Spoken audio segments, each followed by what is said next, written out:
What if the ancient world built a machine so advanced that it seemed centuries ahead of its time, and then somehow forgot it ever existed?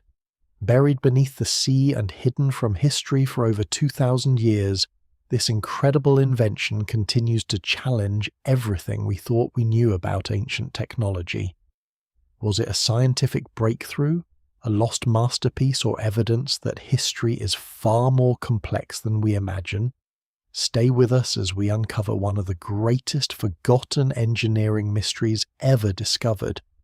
And if you enjoy exploring the hidden secrets of ancient civilizations, don't forget to like this video, subscribe to the channel, and turn on notifications so you never miss our next journey into the past. The first clue does not roar into history. It lies in silence beneath layers of soil hidden inside ruined workshops, forgotten harbors, collapsed temples and abandoned cities, where time slowly buries not only stone but also ideas. A bronze gear with carefully cut teeth, a corroded axle no longer connected to anything, a polished groove worn smooth by centuries of movement. To an untrained eye, these objects seem insignificant, little different from broken scraps scattered among pottery and shattered columns. Yet to archaeologists they hint at something far more remarkable. They suggest that the ancient world was filled with machines whose stories almost disappeared completely. History often remembers monuments because they remain standing. Massive pyramids, towering walls, and enormous statues continue to dominate landscapes thousands of years after their builders vanish. Machines rarely enjoy that luxury. They're built to move. Their smallest parts wear out. Their wooden frames rot. Their leather belts decay, iron rusts, bronze is melted down and reused. By the time archaeologists arrive centuries later, the moving heart of an ancient civilization has often dissolved into little more than scattered fragments. That disappearance creates an illusion. Looking backward across 2,000 years, it becomes easy to imagine ancient societies as surprisingly static. Fields appear to be worked entirely by hand. Water seems to be carried bucket by bucket. Every calculation appears to exist only inside the minds of scholars. Every great building seems to rise through endless labour alone. Yet the evidence that survives tells a far more complicated story. Across the ancient Mediterranean, the Near East, Egypt, Greece, Rome, and beyond, people continuously invented devices that multiplied human strength, measured the heavens, lifted enormous weights, controlled flowing water, automated repeated tasks, and even imitated living movement. Many of these inventions did not survive long enough to become household names. Others were recorded only briefly before the documents themselves disappeared into fires, floods, wars, or simple neglect. Entire traditions of engineering may have flourished for centuries before fading almost completely from memory. What survives in the archaeological record suggests that countless machines once occupied the spaces between the monuments that history remembers so well. Imagine approaching a busy harbour around 2,000 years ago. Ships crowd the docks. Sailors unload heavy cargoes using cranes powered by compound pulleys. Warehouses organize grain arriving from distant provinces. Water is pumped into storage systems. Blacksmiths repair bronze fittings. Stone blocks are lifted with mechanical assistance rather than by raw muscle alone. Everywhere there is movement coordination and carefully designed equipment, performing tasks that would otherwise consume enormous amounts of human labour. Move inland toward a prosperous city. Water flows through aqueducts crossing valleys with astonishing precision. Mills grind grain using flowing rivers. Workshops shape metal into gears, locks, balances, and precision instruments. Builders align structures using measuring tools refined through generations of practical experience. Priests operate elaborate temple mechanisms that astonish visitors with doors that seem to open by themselves, or statues that appear almost alive. None of these devices relies upon electricity combustion engines or modern materials. Instead, they harness gravity, water pressure, air balance, leverage, geometry, and careful craftsmanship. The forgotten machine of the ancient world is therefore not necessarily one single invention, waiting to be rediscovered beneath the sand. It represents an entire way of thinking. Ancient engineers view nature as something whose forces can be understood, guided, and redirected. Water can lift stone. Falling weights can measure time. Rotating wheels can reduce exhausting labor. Carefully shaped gears can translate one movement into another with astonishing precision. These ideas appear simple today because they eventually become woven into everyday technology. Their earliest development, however, represents extraordinary intellectual achievements. Modern assumptions sometimes underestimate ancient engineers because their world lacks factories filled with steel-electric motors or computerized design. Yet engineering does not begin with electricity. It begins with observation. Someone notices that a longer lever lifts a heavier load. Someone experiments with carved wooden teeth that transverse motion between wheels. Someone discovers that flowing water provides steady power long after human muscles become tired. Over generations, these observations accumulate into practical knowledge passed from master to apprentice. Much of that accumulated knowledge remains invisible because ancient engineers often leave behind fewer written records than philosophers, kings, or generals. Libraries preserve literature more readily than instruction manuals. Political speeches survive more often than workshop notebooks. Historians describe battles while paying little attention to the devices that quietly support agriculture, transportation, construction, and commerce. The result is a historical imbalance. Great machines disappear behind great empires. Even when written descriptions survive, interpreting them proves remarkably difficult. Ancient technical vocabulary rarely matches modern engineering language precisely. Some manuscripts describe mechanisms so briefly that scholars still debate exactly how they functioned. Other texts mention astonishing devices without providing enough detail to reconstruct them confidently. The evidence remains incomplete, leaving historians to combine archaeology, experimental reconstruction, surviving fragments, and careful comparison across multiple cultures. Occasionally, the Earth offers unexpected assistance. A ship sinks with valuable cargo. A volcanic eruption seals an entire town beneath ash. A desert preserves fragile wood that would have rotted elsewhere. Under rare circumstances, machines survive just long enough to surprise the modern world. These discoveries repeatedly force historians to revise assumptions about what ancient societies understood and what they were capable of building. Perhaps the greatest surprise is not that ancient people invented sophisticated machines. Human curiosity has always encouraged invention wherever materials and knowledge allow. The greater surprise is how often entire technological traditions disappear almost without trace. Unlike language or architecture, engineering knowledge depends upon continuous transmission. A workshop closes. Skilled craftsmen die during war or plague. Trade networks collapse. Precious metals are recycled into weapons or coins. Libraries burn. Within only a few generations, techniques refined over centuries may become impossible to reproduce. This fragile chain between invention and memory explains why forgotten machines remain among archaeology's most fascinating mysteries. Every newly excavated gear-bearing valve or precision tool raises another possibility that far more once existed than survives today. The scattered fragments do not point toward magical technologies or impossible civilizations beyond historical understanding. Instead, they reveal something perhaps even more remarkable. They reveal ordinary human intelligence expressed through patience, observation, and generations of practical experimentation, Across deserts, beneath seas, inside ruined cities and under collapsed temples, pieces of this forgotten mechanical world continue to emerge. Each discovery expands the picture slightly. Each fragment reminds modern observers that the ancient world is not frozen in stillness but filled with movement. Invisible wheels once turned beneath familiar history.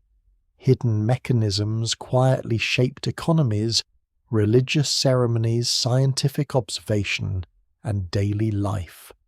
Long before modern industry transformed civilization, another mechanical age had already begun to take shape, only to slip almost entirely from human memory, leaving behind scattered clues, waiting for someone willing to look closely enough to see the machine hidden inside history itself. The forgotten machines of the ancient world do not emerge from isolated flashes of genius. They grow from civilizations that spend centuries learning how to measure land, predict seasons, shape metal, transport stone, and organize thousands of people toward common goals. Long before a craftsman cuts the first bronze gear or constructs a self-moving mechanism, countless smaller discoveries accumulate beneath the surface of history. Every improved chisel, every more accurate measuring rod, every better furnace, and every carefully observed pattern in nature becomes another small piece in an expanding tradition of engineering. Few regions demonstrate this gradual accumulation more clearly than the Eastern Mediterranean during the first millennium before the Common Era. Here ideas travel almost as efficiently as goods.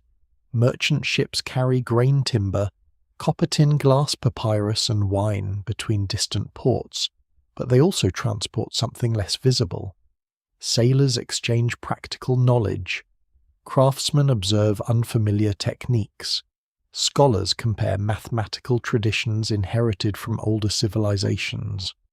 What appears on a map as separate kingdoms often functions as an interconnected network of experimentation. Egypt provides one of the oldest foundations. For thousands of years, its engineers master large-scale stone construction, irrigation, surveying, and water management. Building pyramids requires extraordinary organizational skill, but it also demands precise geometry, standardized measurements, and an understanding of mechanical advantage. Ramps, sledges, rollers, levers, and carefully coordinated labor all become essential components of monumental construction. Although many details remain debated, the evidence shows that Egyptian builders rely not on mysterious powers, but on disciplined engineering refined across generations. Farther East Mesopotamia develops another indispensable tradition. Cities along the Tigris and Euphrates depend upon irrigation systems that require constant maintenance and careful planning. Managing water in an unpredictable environment encourages innovation in canals, gates, reservoirs, and measurement. Administrative systems become equally sophisticated. Clay tablets preserve mathematical calculations, land surveys, astronomical observations, and commercial records. These practical needs gradually strengthen numerical thinking that later supports increasingly advanced engineering. The ancient Greeks inherit knowledge from both older civilizations while adding something distinctive of their own. Curiosity itself becomes a discipline. Philosophers ask why natural phenomena occur rather than simply accepting inherited explanations. Mathematicians search for universal relationships hidden within geometry. Engineers begin approaching mechanical problems not merely through trial and error, but through principles that can be analyzed, compared, and refined. This intellectual environment produces remarkable figures whose influence extends far beyond their own lifetimes. Mathematicians explore proportions that later help builders design stronger structures. Natural philosophers investigate pressure, buoyancy, and motion. Inventors construct experimental devices that test theoretical ideas in practical ways. Scholars still debate exactly how much collaboration existed between philosophers and craftsmen, but the surviving evidence suggests that ideas increasingly move between workshops and schools instead of remaining completely separate. One of the most important developments is the growing appreciation of precision. Precision does not simply mean making beautiful objects. It means creating components that fit together consistently enough to perform predictable work. A gear with uneven teeth quickly fails. A balance with inaccurate arms produces unreliable measurements. A water channel with poor alignment loses valuable flow. Achieving consistency requires specialized tools, experienced hands, and remarkable patience. Bronze becomes especially valuable in this process. Stronger than many earlier materials while remaining workable with skilled techniques, bronze allows artisans to manufacture durable fittings, bearings, gears, valves, and countless mechanical components. Iron gradually expands into everyday use as well, although its production presents different challenges. The combination of improved metallurgy and accumulated craftsmanship opens possibilities unavailable to earlier generations. The rise of large cities accelerates innovation further. Urban populations create concentrated demand for practical solutions. Mills must process increasing quantities of grain. Construction projects require lifting heavier loads. Public fountains need dependable water supplies. Harbours must unload cargo efficiently. Every challenge rewards inventors capable of saving time, reducing labour, or increasing reliability. Competition among kingdoms also plays an important role. Powerful rulers seek prestige through architecture, military strength, commerce, and scientific achievement. Royal courts often attract mathematicians, astronomers, physicians, and engineers by offering financial support unavailable elsewhere. Some inventions emerge directly from military needs, including improved siege engines, cranes, and transport equipment. Others grow from peaceful ambitions such as monumental buildings, irrigation systems, or astronomical observation. Among the greatest centers of learning stands Alexandria in Egypt after the conquests of Alexander the Great. The city becomes one of history's remarkable crossroads of knowledge.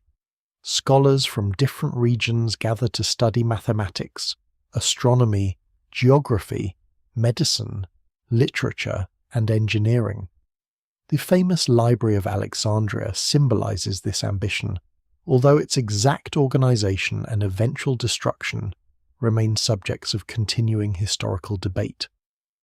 What survives in the records suggests that Alexandria fosters an atmosphere where practical invention and theoretical inquiry increasingly reinforce one another.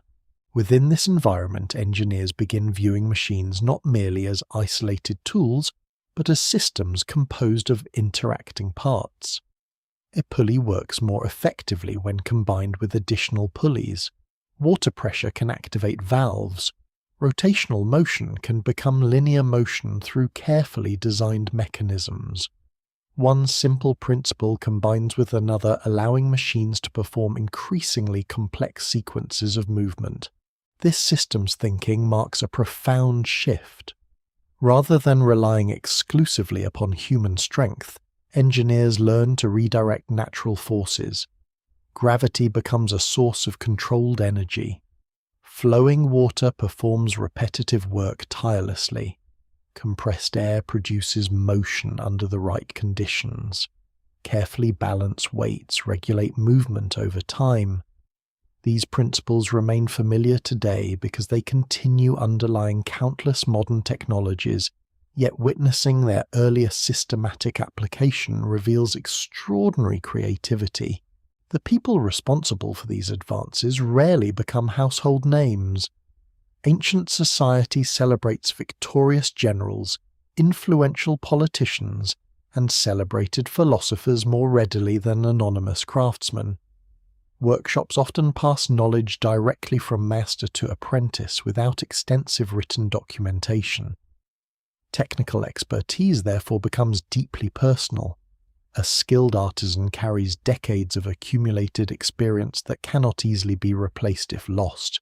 This dependence upon living knowledge also creates vulnerability. Wars interrupt apprenticeship. Economic crises close workshops. Political instability redirects resources away from experimentation. The evidence remains incomplete, but archaeology repeatedly suggests that periods of remarkable innovation are followed by surprising decline when supporting institutions weaken. Machines themselves may survive for years, yet the ability to construct or repair them gradually fades. Even so, during the height of this engineering culture, remarkable confidence emerges. Inventors increasingly believe that nature operates according to understandable principles rather than unpredictable mystery. Water follows measurable paths. Levers obey consistent relationships. Gears transfer motion in reliable ways. Mathematics describes physical reality with growing accuracy. No single explanation fully accounts for the rapid flowering of ancient engineering, but together these developments create fertile ground for inventions that later generations will scarcely believe existed.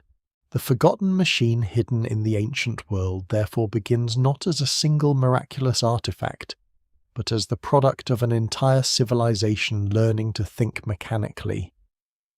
Across ports, libraries, mines, temples, palaces, and workshops, thousands of minds contribute small improvements that slowly transform scattered observations into organized engineering. Long before one extraordinary mechanism astonishes modern archaeologists beneath the sea, an invisible revolution is already unfolding above ground. Powered not by engines but by curiosity disciplined through centuries of patient craftsmanship, the ancient engineer possesses no electric motor, no steam turbine capable of driving factories, and no internal combustion engine waiting beneath a metal hood. Yet standing inside a workshop filled with ropes, pulleys, bronze fittings, timber beams, polished stone, and flowing water, the possibilities seem almost limitless. Every force available in nature becomes a potential source of useful motion. Gravity never tires. Rivers never stop flowing. Air can be compressed. Water can be directed. Weight can be balanced. Rotation can become lifting power. The forgotten machines of antiquity are built from these simple realities combined with extraordinary ingenuity. Perhaps no principle appears more humble than the lever. A long wooden beam resting upon a carefully chosen pivot hardly resembles advanced technology, yet it fundamentally changes what a single person can accomplish. By adjusting the distance between the load and the fulcrum, enormous stones become movable with surprisingly modest effort. Ancient builders understand this relationship through experience long before the mathematics of mechanical advantage becomes formally described. Construction sites throughout Egypt, Greece, Rome, and many neighboring civilizations quietly depend upon this simple truth.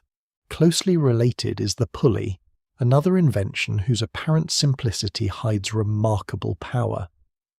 A single pulley changes only the direction of force, allowing workers to pull downward while lifting upward.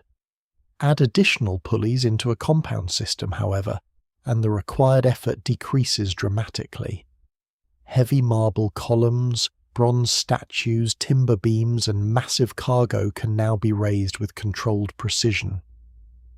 Roman harbour cranes demonstrate just how sophisticated these arrangements become.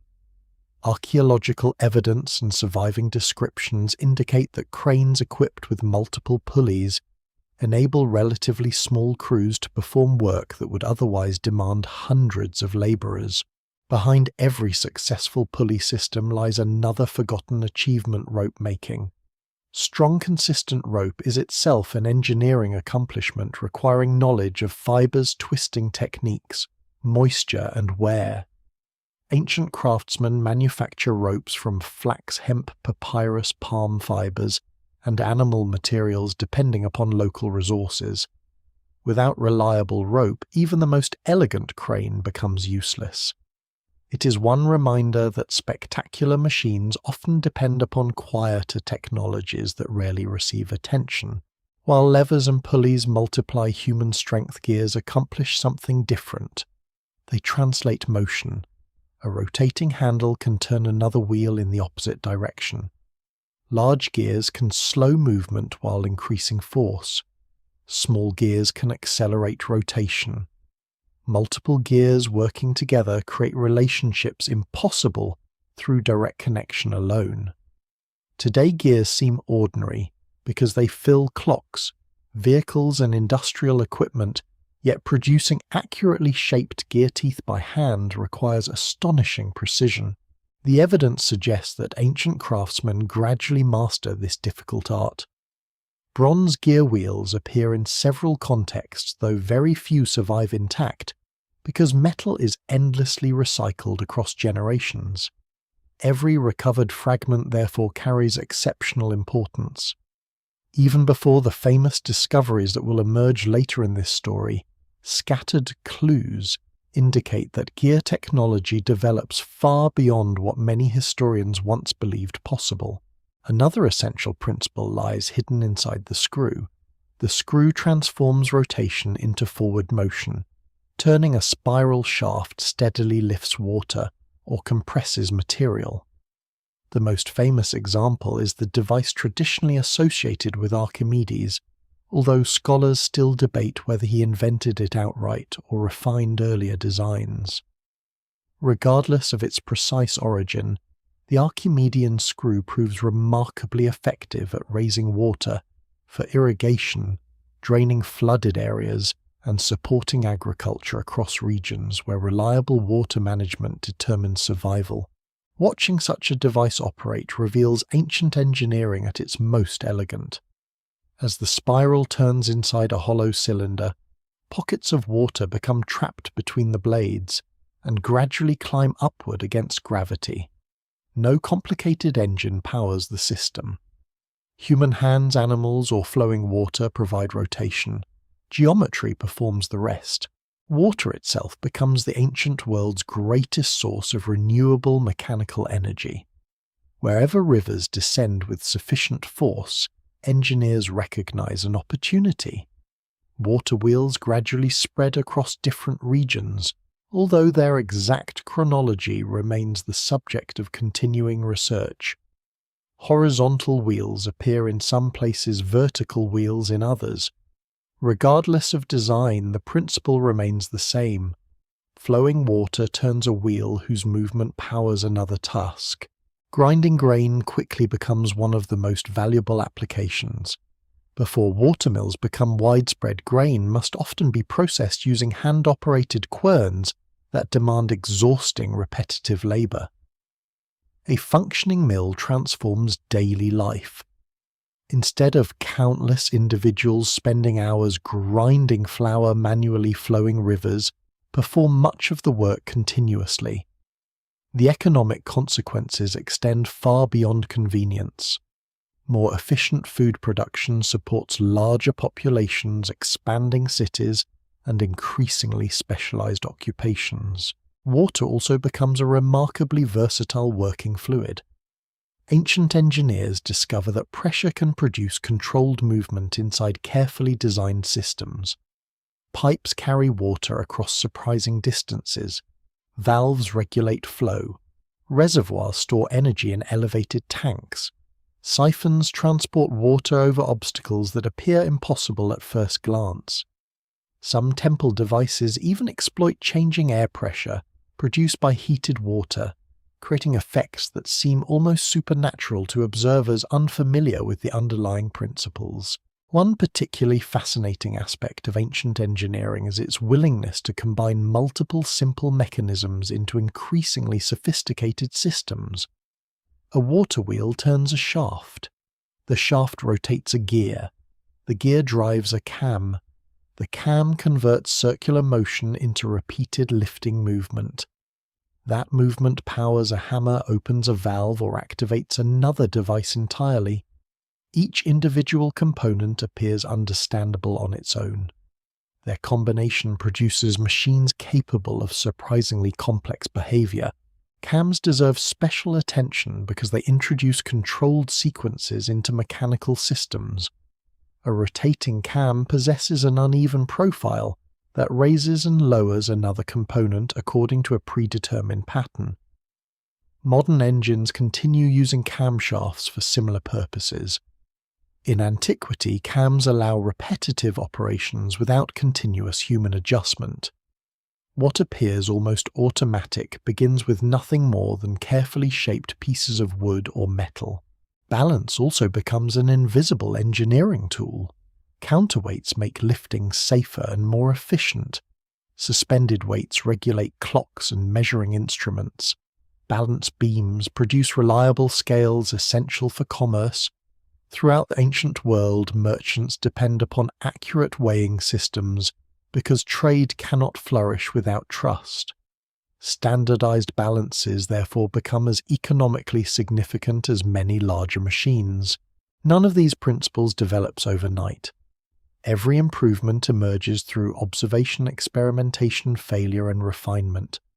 Ancient workshops likely witness countless unsuccessful attempts that leave no trace in the archaeological record.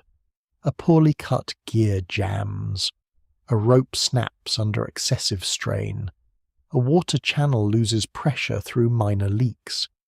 Experienced craftsmen adjust designs repeatedly until reliable solutions emerge.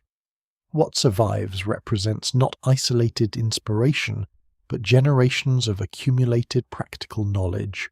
The evidence remains incomplete because organic materials rarely survive across millennia. Wooden gear trains decay. Leather seals disappear. Lubricants evaporate. Entire machines vanish while leaving behind only bronze fittings or stone foundations. Archaeologists often reconstruct ancient devices by studying wear marks, surviving sockets, tool impressions, and fragments whose original purpose is far from obvious. Every excavation therefore resembles solving an enormous mechanical puzzle with most of its pieces missing. Yet enough survives to reveal a striking conclusion. Ancient engineers understand the language of mechanics with remarkable sophistication. They know how to redirect force, multiply effort, regulate movement, and harness natural energy. Their world hums quietly with rotating wheels, flowing water-balanced weights, and carefully carved gears. These inventions do not merely solve isolated problems. Together they create the mechanical vocabulary from which one of history's most astonishing artifacts will eventually emerge, an object resting for centuries beneath the sea, that will force modern scholars to reconsider everything they thought they knew about ancient technology. For nearly 2,000 years the sea keeps its secret. Merchant ships cross the eastern Mediterranean in endless succession, following routes that connect Egypt, Greece, Asia Minor, and the wider Roman world. Storms come and go with little concern for the ambitions of traders. Countless vessels vanish beneath sudden winds, hidden reefs, or violent waves. Their cargo settles quietly onto the seabed, where darkness, salt water, and time begin preserving fragments of vanished civilizations in ways that dry land rarely can. One such ship sinks sometime during the 1st century before the Common Era. It carries luxury goods intended for wealthy buyers. Bronze statues stand packed beside marble sculptures. Fine glassware, jewelry, coins, and expensive ceramics fill its hold. Among these valuable objects rests something no passenger aboard could possibly imagine, becoming the most famous ancient machine ever discovered. At the time, it may seem like just another carefully protected instrument. 2 millennia later, it will transform the history of technology. The ship comes to rest off the small Greek island of Antiquity, wedged among underwater rocks where powerful currents discourage exploration. There it remains untouched by human hands while empires rise and collapse above the waves. Rome reaches its height. The Western Roman Empire falls. Medieval kingdoms appear across Europe.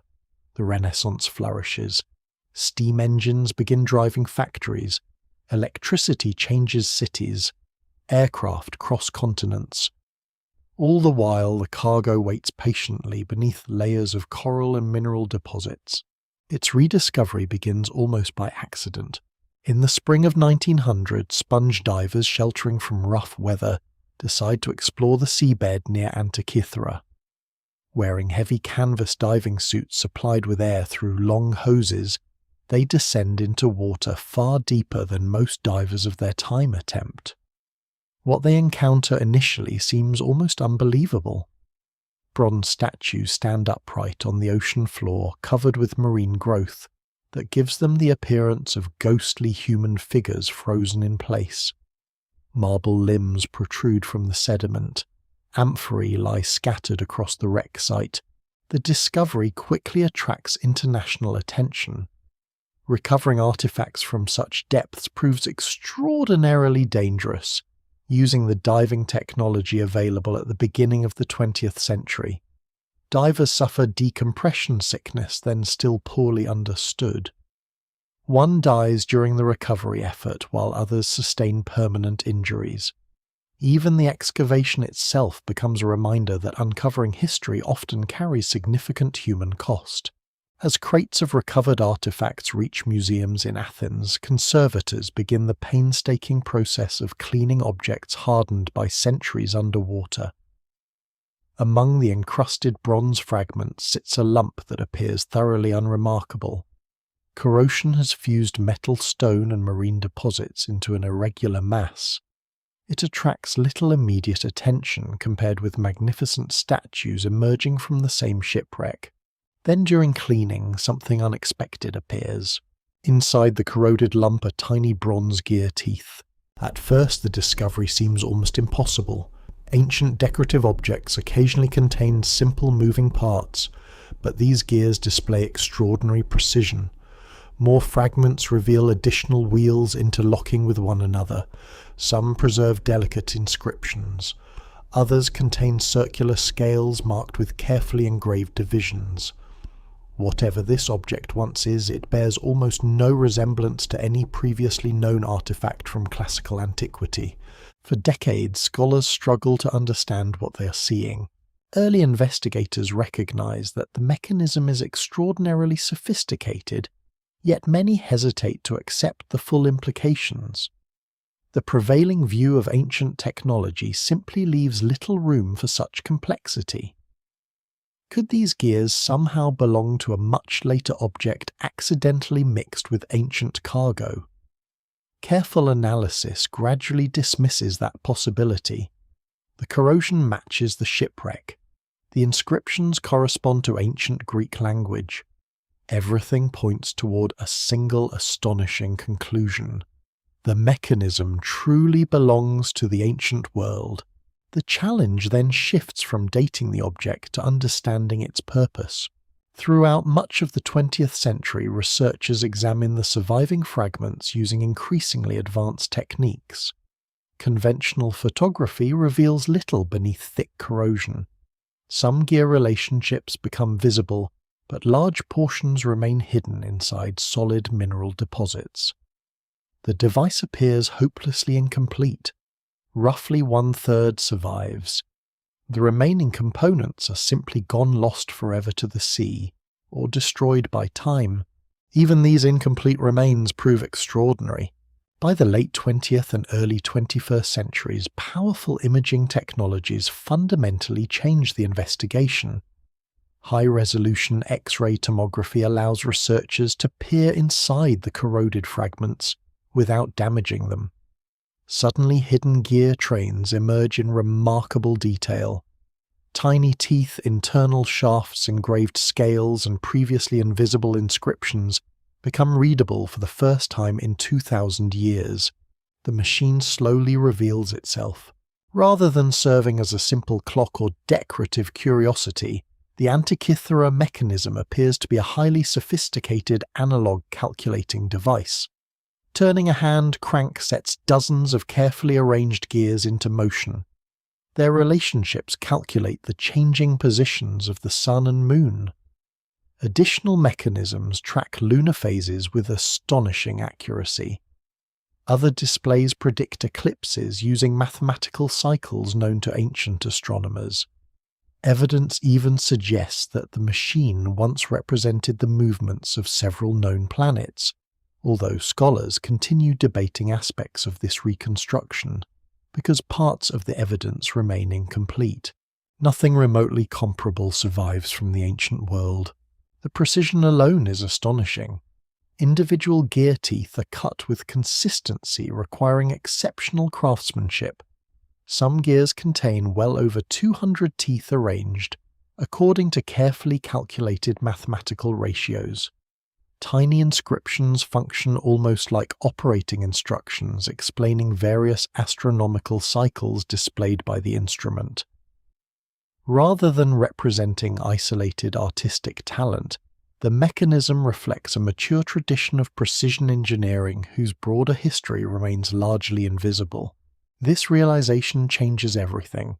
If one workshop possesses the ability to manufacture such a device, then the necessary skills cannot appear overnight.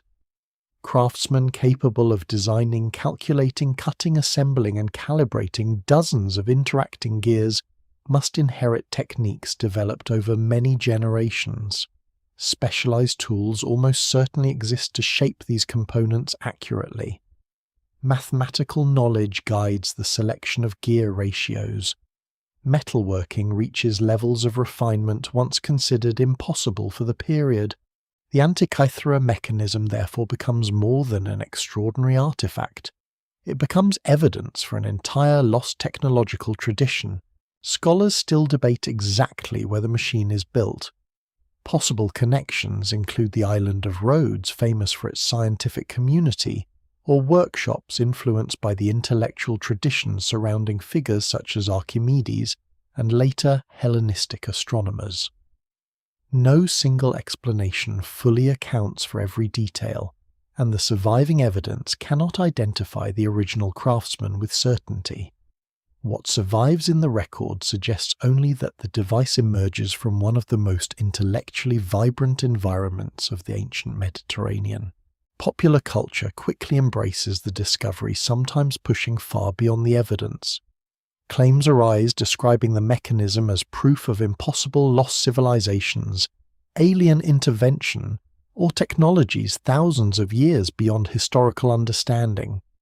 Archaeologists reject such interpretations because the machine fits remarkably well within known traditions of Hellenistic mathematics, astronomy, and craftsmanship. Its true significance requires no exaggeration.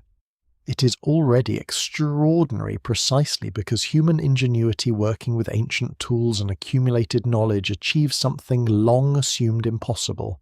Resting beneath the sea for 20 centuries hidden inside a corroded lump of bronze, the mechanism silently waits until modern science possesses the patience and technology needed to understand it. When it finally speaks again, it does not rewrite history through fantasy. Instead, it reminds humanity how easily entire chapters of technological achievement can disappear, leaving behind only scattered gears, whose quiet precision echoes across the centuries. The Antiquity mechanism does not simply raise questions about astronomy. It raises an even more difficult question that extends far beyond a single artifact. Who possesses the skill to build something like this? Every tiny gear hidden inside the corroded fragments points toward hands that understand precision on a level almost invisible elsewhere in the archaeological record. Such knowledge rarely belongs to one brilliant inventor working alone. It belongs to workshops, apprenticeships, specialized tools, and generations of accumulated experience. Imagine entering one of these workshops somewhere in the Hellenistic world during the 2nd or 1st century before the Common Era. The building itself is unlikely to appear impressive. From the outside, it resembles many other artisan spaces lining the streets of a prosperous city. Yet inside, the atmosphere differs noticeably from a typical blacksmith's forge. Instead of producing swords, hinges, or household tools in large quantities, Craftsmen here work at a much slower rhythm. Every movement demands concentration. Every fraction of a millimeter matters. Light enters through high windows illuminating benches covered with bronze blanks. Files, chisels, compasses, measuring rods, wax tablets, and partially completed components. Small furnaces provide enough heat to soften metal without overwhelming the workspace. Hammering still echoes through the room, but it lacks the heavy violence of an iron forge. The sounds are finer, more deliberate, accompanied by the steady scrape of files, shaping tiny surfaces that must fit together almost perfectly. The greatest challenge is not casting bronze itself. Ancient metallurgists have worked bronze successfully for many centuries. The challenge lies in transforming raw metal into interchangeable components with astonishing consistency. A gear functions only when every tooth engages smoothly with its neighbour. One tooth cut slightly too large may cause binding. Another cut too small introduces unwanted play into the mechanism. Tiny errors accumulate rapidly as additional gears join the system. Modern machining relies upon precision equipment capable of producing identical parts almost effortlessly. Ancient craftsmen possess no electric lathes, no computerized milling machines, and no laser measurement devices. Their precision comes from experience refined through endless repetition. They rely on carefully made templates, sharp hand tools, practiced eyesight, and patient correction. What appears miraculous today is in many ways the triumph of disciplined craftsmanship over technological limitation. Scholars continue debating the exact manufacturing methods used for devices like the Antiquity mechanism, because no complete workshop dedicated to such production has ever been discovered. The evidence remains incomplete.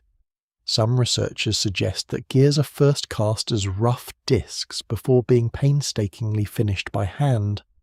Others believe certain measuring instruments help mark evenly spaced teeth prior to cutting. Experimental archaeologists have demonstrated that surprisingly accurate gears can indeed be produced using only tools known from antiquity, although the process requires remarkable skill and many hours of labour.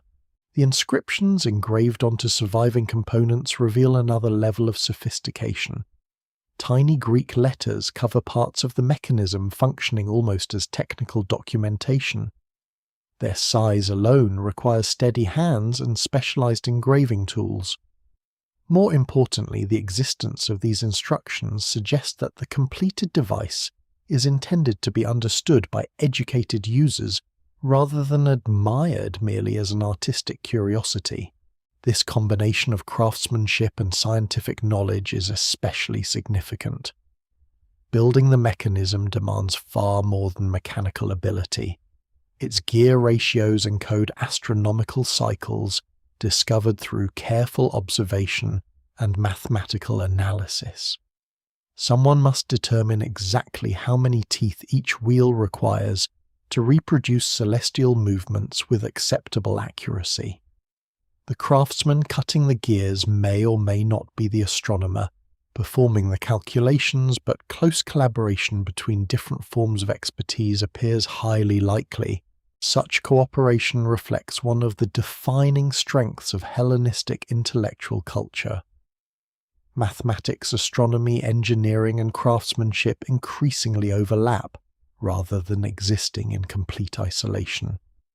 A scholar studying planetary motion benefits from skilled artisans capable of transforming calculations into working mechanisms. Likewise, experienced craftsmen gain access to increasingly sophisticated scientific ideas that expand what machines can accomplish. The organization of these workshops probably resembles the apprenticeship systems familiar across much of the ancient world. Young learners spend years mastering apparently simple tasks before advancing to more demanding responsibilities. At first, they clean tools, prepare materials, and observe experienced workers. Later, they practice filing flat surfaces, drilling straight holes, and engraving neat lines. Only after proving exceptional consistency are they trusted with delicate components destined for complex mechanisms. Mistakes carry significant consequences. Bronze is valuable. Time is valuable. A poorly cut gear wastes both. Unlike mass production, where defective pieces can simply be discarded, ancient precision manufacturing requires careful conservation of resources. Components may be reshaped, repaired, or completely remade, but every correction consumes additional labor. Raw materials themselves arrive through extensive trade networks connecting distant regions. Copper may originate hundreds of kilometers away. Tin essential for producing bronze often travels even farther because high-quality deposits are relatively scarce. Charcoal fuels furnaces. Hardwood becomes handles, measuring devices, and supporting structures. Leather forms belts and seals. Every finished mechanism therefore represents not only the effort of one workshop, but also the economic infrastructure of an interconnected civilization. One lesser-known aspect of ancient craftsmanship is the importance of measurement itself. Standard units become increasingly reliable across many regions, allowing artisans to reproduce components with confidence. Calipers, rulers, plumb lines, squares and compasses appear throughout archaeological collections. Individually they seem modest, yet together they create the language of precision engineering. A civilization capable of measuring accurately becomes capable of building accurately. Lubrication presents another challenge often overlooked today. Moving bronze surfaces generate friction that gradually wears away carefully shaped parts. Ancient craftsmen likely use various oils, animal fats, or wax-based compounds to reduce this wear. Very little direct evidence survives because organic substances decompose over time, but practical experimentation strongly suggests that some form of lubrication is essential for mechanisms containing dozens of interacting gears. Perhaps most remarkable is the confidence these artisans display in invisible accuracy. Once assembled inside a protective casing, much of the mechanism can no longer be seen during operation. Its success depends upon relationships hidden beneath the surface. This reflects a profound shift in engineering thought. The value of the machine lies not in its outward appearance, but in the precise interaction of concealed internal components. Yet workshops like these leave surprisingly faint traces in the archaeological record. Wooden benches decay. Metal tools are reused or melted down. Buildings collapse beneath later construction. Finished devices are recycled for their valuable bronze. The evidence survives only in scattered fragments, an unfinished casting here, a specialized file there, a measuring instrument buried beneath collapsed walls. Historians must reconstruct entire traditions from these isolated clues. No single explanation fully accounts for the disappearance of such remarkable craftsmanship. Economic instability, warfare, changing political priorities, and the gradual loss of skilled apprentices all likely contribute. A tradition dependent upon highly trained individuals proves remarkably fragile. If workshops close for even a generation, subtle techniques may vanish forever. Even so, the surviving evidence speaks with quiet confidence. The forgotten machine hidden in the ancient world is not an accident. It is the product of people who understand mathematics well enough to predict eclipses, metallurgy, well enough to shape durable gears and craftsmanship, well enough to make dozens of moving parts function together with astonishing precision. Their workshops may have disappeared, their names may have been lost, and their tools may have rusted away, but every surviving tooth on every ancient gear still carries the unmistakable signature of disciplined human hands working at the very limits of what their age could achieve. If ancient workshops represent the hidden heart of mechanical innovation, temples and royal palaces often become its public stage.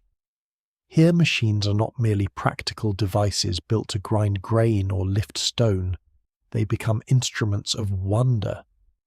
Carefully concealed mechanisms open towering bronze doors without visible human effort. Sacred fires ignite seemingly on their own. Statues pour wine, nod their heads, or produce unexpected sounds. To ordinary visitors, these events appear almost miraculous. To the engineers designing them, they are demonstrations of physics disguised as spectacle. The ancient world rarely separates science, religion, and public life as sharply as many modern societies do. Temples serve as places of worship, but they are also centers of wealth, administration, education, and technological experimentation. Skilled artisans work under the patronage of priests and rulers who possess both the resources and the motivation to commission increasingly impressive displays. A remarkable mechanical device can reinforce political authority just as effectively as an imposing monument. Imagine entering a major sanctuary during a religious festival. Hundreds of visitors gather beneath towering columns. Incense fills the air. Priests perform rituals whose precise timing has been refined over generations. Then, at a carefully chosen moment, enormous temple doors begin to swing open without anyone visibly touching them. The crowd watches in astonishment as the sanctuary reveals the sacred image within. Today the illusion seems easy to explain. Hidden beneath the floor-heated air expands inside sealed vessels. The resulting pressure pushes water from one container into another. The shifting weight pulls ropes connected through pulleys, slowly opening the heavy doors. As the fire cools, gravity quietly reverses the process, closing the entrance once again. No supernatural force is involved. Yet for observers unfamiliar with the concealed mechanism, the effect is unforgettable. Much of what modern historians know about such devices comes from the writings of engineers like Hero of Alexandria, who lives during the 1st century of the Common Era. His surviving works describe dozens of mechanical inventions using water, air pressure, weights, gears, siphons, and carefully arranged valves. Scholars still debate how many of these machines are Hero's original creations and how many preserve earlier traditions inherited from previous generations. Regardless of authorship, the texts reveal an astonishing mechanical imagination, grounded firmly in practical engineering rather than fantasy. Hero's writings describe automatic temple doors, coin-operated dispensers for holy water, mechanical theatres, fountains driven by compressed air, and intricate systems capable of producing complex sequences of movement. Modern reconstructions demonstrate that many of these designs function exactly as described. They rely entirely upon principles already understood in antiquity: gravity pressure differences, flowing liquids, balanced weights, and mechanical linkage. One particularly fascinating invention is the coin-operated dispenser. A visitor inserts a coin into a slot. The weight of the coin briefly tips a balanced lever, opening a valve that releases a measured quantity of water. Once the coin slides off the mechanism, the valve automatically closes. The system is elegantly simple, yet it contains concepts that remain familiar in countless vending machines thousands of years later. It illustrates that ancient engineers are not merely solving isolated technical problems. They're designing controlled systems capable of responding automatically to human actions. Royal palaces provide another environment where mechanical ingenuity flourishes. Kings and wealthy patrons seek devices that reinforce prestige through spectacle. Mechanical birds sing. Artificial fountains surprise guests with changing water patterns. Hidden pipes create unexpected sounds resembling whistles or distant music. Elaborate banquet halls incorporate moving decorations powered by concealed servants or hydraulic systems. Some descriptions preserved in ancient texts may contain exaggeration, and historians approach them cautiously. Court writers often celebrate the achievements of rulers in ways that blur the boundary between accurate reporting and literary admiration. Nevertheless, archaeology and surviving engineering treatises confirm that many apparently astonishing mechanical effects are entirely achievable using technology available at the time. Perhaps the greatest strength of these machines lies in their ability to control perception. The mechanism itself usually remains hidden. Observers see only the visible result. A statue appears to move independently. Water flows upward in unexpected ways. Doors respond to ritual fires. Mechanical knowledge therefore acquires an almost theatrical quality. Engineers become masters not only of physical forces, but also of human expectation. This relationship between hidden machinery and public experience influences architecture itself. Buildings increasingly incorporate spaces beneath floors, inside walls, or behind decorative facades where mechanisms can operate unseen. These concealed chambers rarely survive intact, because later renovations, earthquakes, and centuries of decay erase much of their original structure. Archaeologists occasionally discover channel sockets or unusual cavities suggesting mechanical installations whose moving components have long since vanished. The evidence remains incomplete, but what survives indicates that temples often function as surprisingly advanced technological environments. Water management alone requires exceptional planning. Underground cisterns collect rainfall. Aqueducts deliver steady supplies from distant springs. Pressure must remain sufficient to feed fountains while preventing structural damage. Valves regulate flow. Overflow channels protect delicate architecture. Beneath the visible beauty of sacred spaces lies an intricate infrastructure of engineering. Mechanical devices also play important roles in astronomy and timekeeping, both of which possess deep religious significance. Accurate calendars determine the dates of festivals, agricultural activities, and ceremonial observances. Instruments capable of tracking celestial cycles therefore become valuable administrative tools. A sophisticated mechanism predicting eclipses or lunar phases is not merely an intellectual curiosity. It helps organize the rhythm of society itself.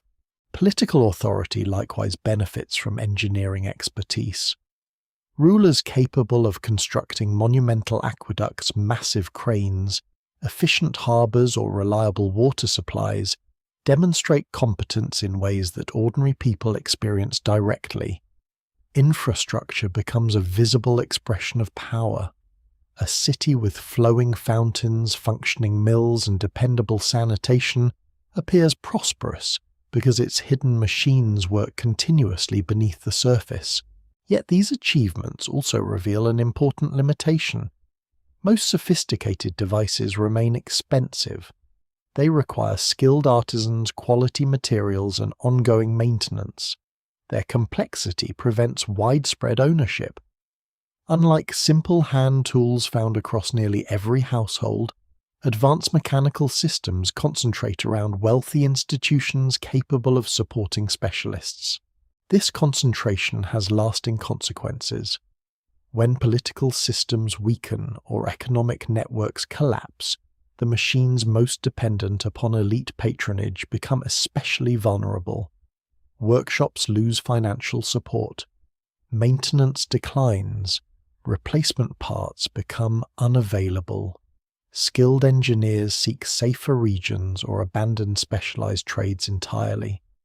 Magnificent mechanisms gradually fall silent, not because their principles are forgotten immediately, but because the institutions sustaining them begin to disappear. Even at their height, however, these machines accomplish something remarkable. They reshape the relationship between humanity and the physical world. Instead of relying solely upon direct human effort, ancient engineers increasingly construct systems that perform work independently once properly arranged. Water continues flowing whether anyone watches it or not. Counterweights lift loads according to predictable rules. Air pressure responds consistently to heat. Mechanical sequences unfold exactly as designed. In these quiet demonstrations, the forgotten machine hidden in the ancient world reveals another layer of its identity. It is not simply an object of bronze and wood. It is a new way of understanding nature itself, a recognition that invisible forces can be harnessed, coordinated, and trusted to perform reliable work. Hidden behind temple walls and palace courtyards, these machines begin transforming ancient society long before later civilizations fully appreciate just how advanced their mechanical imagination has become. The moment a bronze bird begins to sing without a visible hand touching it, the boundary between engineering and illusion becomes remarkably thin. To modern eyes accustomed to computers, electric motors, and automated systems, such a device may appear charming but simple. To someone living in the ancient Mediterranean, however, a lifelike object that moves on its own challenges ordinary expectations about the natural world. The engineer does not merely construct a machine, he creates the appearance of life itself. Ancient automata occupy a unique place in technological history because they reveal an ambition extending beyond practical labor. A watermill grinds grain more efficiently. A crane lifts heavier stones. Those inventions solve obvious problems. Automata pursue something different. They imitate nature. They entertain, astonish, educate, and demonstrate mastery over invisible physical forces. In doing so, they become some of the earliest examples of programmable mechanical behavior. The word automaton simply refers to something that moves by itself. In antiquity, that definition encompasses an extraordinary variety of devices. Some are surprisingly modest, others are astonishingly elaborate. Their common feature is that once activated, they perform a predetermined sequence without continuous human intervention. Among the most remarkable descriptions preserved from antiquity are Hero of Alexandria's mechanical theatres. These miniature stages present complete dramatic performances, using only weights, ropes, pulleys, rotating drums, and carefully arranged cords. A single descending weight provides the energy. As it slowly falls, it turns a drum around which ropes are wound in precisely calculated patterns. Different ropes tighten or loosen at specific moments, causing doors to open, figures to move, ships to sail across painted seas, or mythological scenes to unfold in carefully choreographed order. Modern engineers studying these designs often describe them as early mechanical programming. The sequence is determined in advance by the arrangement of chords around the rotating drum. Change the pattern and the performance changes as well. The concept resembles, in a very distant way, later programmable machines such as music boxes, jacquard looms, and even early computers. The technology remains entirely mechanical, yet the underlying principle of storing instructions within the machine itself is already present. Whether these theatrical devices are common or exceptionally rare remains uncertain. The evidence survives primarily through written descriptions rather than archaeological discoveries. Scholars still debate how widely such mechanisms are built and used. What survives in the record suggests that at least some wealthy patrons and educational institutions possess both the interest and the resources to commission them. Animal automata capture the imagination just as effectively. Ancient texts describe birds that sing through carefully directed air pressure. As water flows into hidden chambers, it compresses trapped air, forcing it through whistles shaped to imitate bird song. The timing of the sounds changes automatically as water levels rise and fall. To listeners unaware of the concealed hydraulic system, the illusion appears almost magical. Other devices imitate movement rather than sound. Small figures raise cups, pour liquids, or gesture with mechanical precision. Rotating wheels hidden beneath decorative platforms convert continuous motion into lifelike actions. Some mechanisms rely upon cams that lift arms or nod heads in repeating patterns. Others use floating containers inside concealed reservoirs to create slow, graceful movement that appears almost organic. Perhaps the most famous symbolic example of ancient automation is the mythological figure Talos, the giant bronze guardian said to patrol the island of Crete. According to legend, Talos circles the island repeatedly, protecting it from invaders. Modern readers sometimes interpret this story as evidence that ancient people imagined mechanical beings long before such creations become technologically possible. Historians, however, distinguish clearly between mythology and engineering. Talos is not historical evidence for a functioning bronze robot. Instead, the story demonstrates that the idea of artificial life occupies an important place within the ancient imagination, making real automata even more fascinating when they eventually appear. Mechanical clocks in the modern sense do not yet exist. Nevertheless, ancient engineers become increasingly interested in devices capable of regulating time automatically. Water clocks, or clepsydry, represent one important example. Water flowing at a controlled rate measures passing hours with surprising consistency. More sophisticated versions incorporate floating indicators, moving dials, and automatic signaling systems. Such instruments prove valuable in courts, astronomical observations, military duties, and religious ceremonies where accurate timing matters. The development of these devices encourages another significant engineering achievement: feedback. Although ancient engineers do not use the modern term, they understand that systems can regulate themselves under certain conditions. Float valves maintain consistent water levels. Overflow channels prevent flooding. Balance mechanisms respond automatically as conditions change. These ideas later become fundamental to much more advanced technology. Hydraulic engineering provides countless opportunities for experimentation. Ancient fountains often serve purposes extending far beyond decoration. Carefully controlled water pressure allows streams to appear and disappear unexpectedly. Jets change height depending upon reservoir levels. Multiple outlets activate in predetermined order. Visitors strolling through palace gardens encounter constantly changing displays that seem almost alive despite relying solely upon gravity and carefully calculated plumbing. These achievements require extensive mathematical understanding. Water does not always behave intuitively. Pressure varies with height. Flow changes according to channel size. Air trapped inside sealed vessels expands and contracts as temperatures shift. Successful automata therefore emerge from careful observation rather than guesswork. Repeated experimentation gradually teaches engineers which arrangements produce reliable results.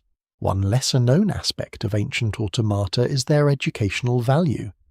Demonstrating invisible physical principles through visible movement provides powerful instruction. A student observing an automatic device witnesses relationships between weight balance, pressure, and motion that written descriptions alone cannot easily convey. Machines become teaching tools as well as entertainment, yet despite their ingenuity, these mechanisms remain relatively fragile. Leather seals wear out, wooden components absorb moisture, bronze corrodes, fine cords stretch with repeated use. Continuous maintenance is essential. Unlike monumental stone architecture capable of surviving centuries with limited attention, automata demand regular care from knowledgeable craftsmen. Their very sophistication becomes a weakness when supporting institutions begin to decline. This fragility helps explain why so few survive archaeologically. Precious metals are recycled. Organic materials decay completely. Small mechanisms disappear far more easily than temples or aqueducts. What remains are scattered references, isolated fragments, and occasional discoveries hinting at a much richer mechanical culture than history once imagined. Popular imagination sometimes exaggerates these achievements, describing ancient automata as if they are equivalent to modern robots or artificial intelligence. Such comparisons misunderstand both ancient engineering and modern technology. Ancient automata follow predetermined mechanical sequences. They cannot learn, adapt, or make independent decisions. Their brilliance lies elsewhere. They demonstrate how far purely mechanical systems can imitate complex behavior through clever design alone. Standing before one of these devices 2,000 years ago must have been an unforgettable experience. A statue appears to pour wine without assistance. A bird sings from hidden pipes. Tiny actors perform an entire play powered only by descending weights. The observer witnesses not supernatural power, but the quiet triumph of engineering over expectation. In these remarkable creations, the forgotten machine hidden in the ancient world reveals perhaps its most human quality. Ancient engineers are not satisfied merely with making work easier. They seek to inspire curiosity. They transform mathematics into motion physics, into theatre, and invisible forces into visible wonder. Long before electricity gives machines the illusion of life, water, air, gravity, and carefully carved gears already allow the ancient world to glimpse a future in which mechanisms do far more than simply move. They tell stories. The disappearance of a machine rarely happens all at once. A gear does not simply stop turning because history decides it should. The process is quieter than that. A craftsman grows old without training enough apprentices. A shipment of bronze fails to arrive because pirates disrupt a trade route. A wealthy patron who once financed ambitious engineering projects dies during a civil war. A library closes its doors. A workshop that has operated for generations falls silent. Each event seems manageable on its own. Together over decades and centuries, they slowly unravel a technological tradition. The Hellenistic world that nurtures remarkable engineering is never politically stable for long. Kingdoms rise from the conquests of Alexander the Great, competing fiercely for territory, wealth, and influence.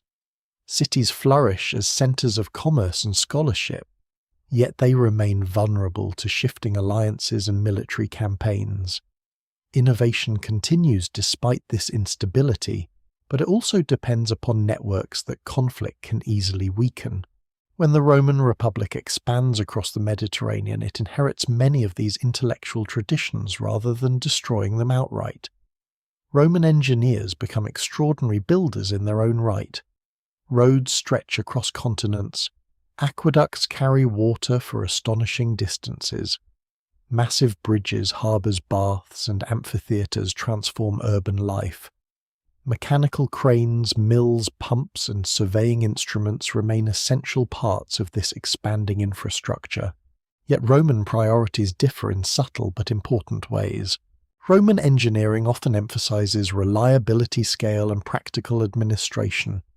Building an aqueduct that supplies water to an entire city offers immediate political and economic value.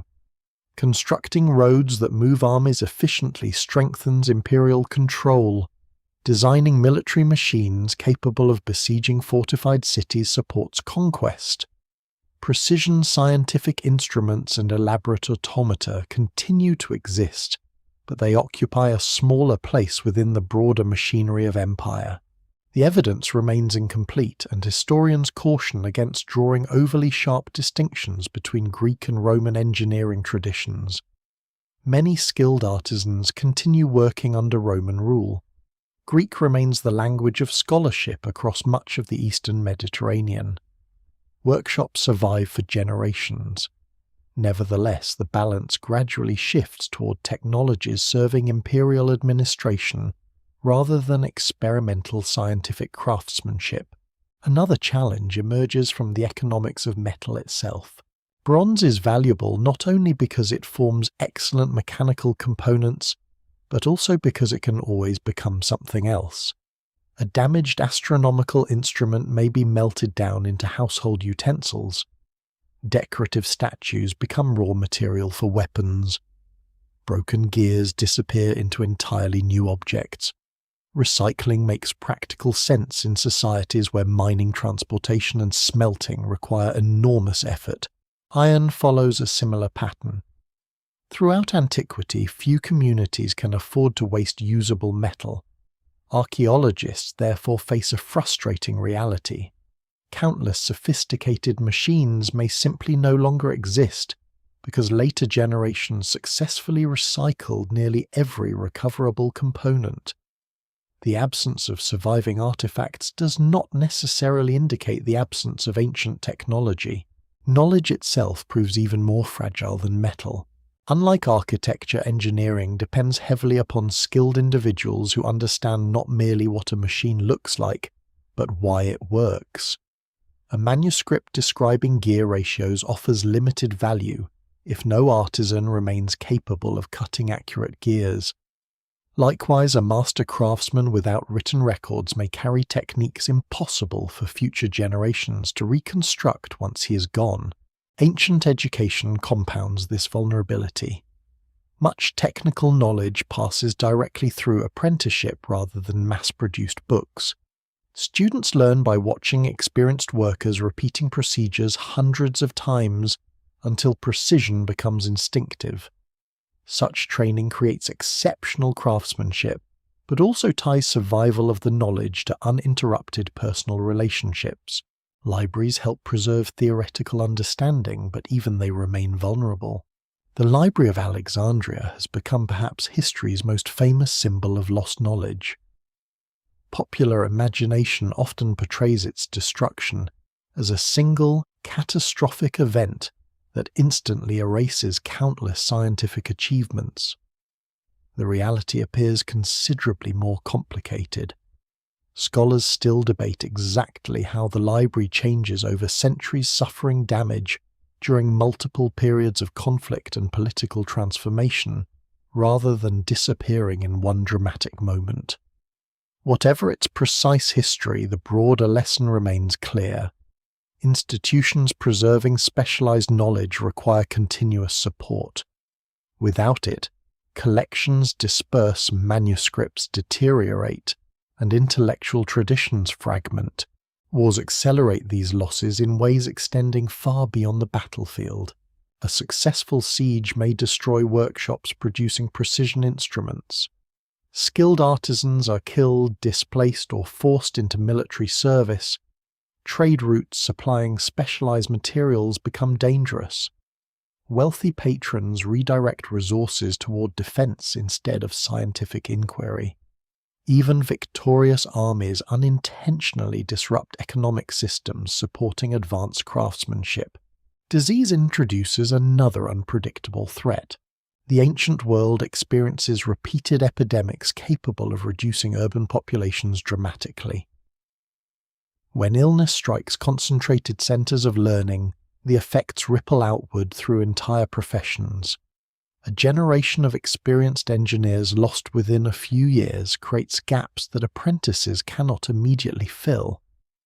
The evidence remains incomplete, but demographic decline almost certainly contributes to interruptions in technological continuity. Climate also plays a quiet role. Periods of drought, harvest failure, or regional environmental stress force governments and communities to prioritize immediate survival over ambitious experimentation. Workshops producing luxury scientific instruments struggle when food supplies become uncertain. Economic contraction reduces demand for sophisticated mechanical devices, even if the underlying knowledge still survives. Religious transformation introduces further complexity. As Christianity gradually spreads throughout the Roman Empire, many aspects of classical learning continue into the new religious landscape. Christian scholars preserve numerous ancient texts, including works on mathematics and natural philosophy. However, certain pagan temple traditions that once supported elaborate mechanical displays disappear as sacred spaces close or are repurposed. The machines associated with those rituals often vanish alongside the institutions maintaining them. It would be misleading to describe this period simply as an age of decline. New forms of knowledge continue developing, Agricultural techniques improve in some regions. Watermills become increasingly widespread. Architectural innovation persists. The story is not one of civilization forgetting everything at once, but of highly specialized traditions becoming increasingly fragmented. The Antiquity mechanism illustrates this process perfectly. No later surviving device matches its exact mechanical complexity for many centuries. This does not necessarily mean every underlying principle disappears immediately. Gear technology continues in limited forms.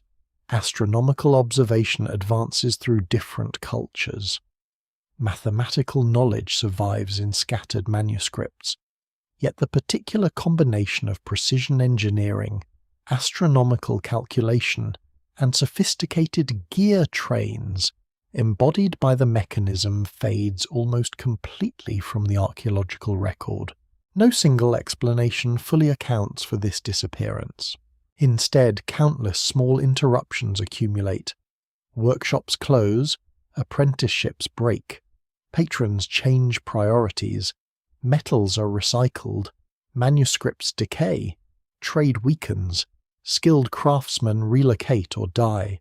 Over generations, technologies requiring extraordinary concentrations of expertise become increasingly difficult to reproduce.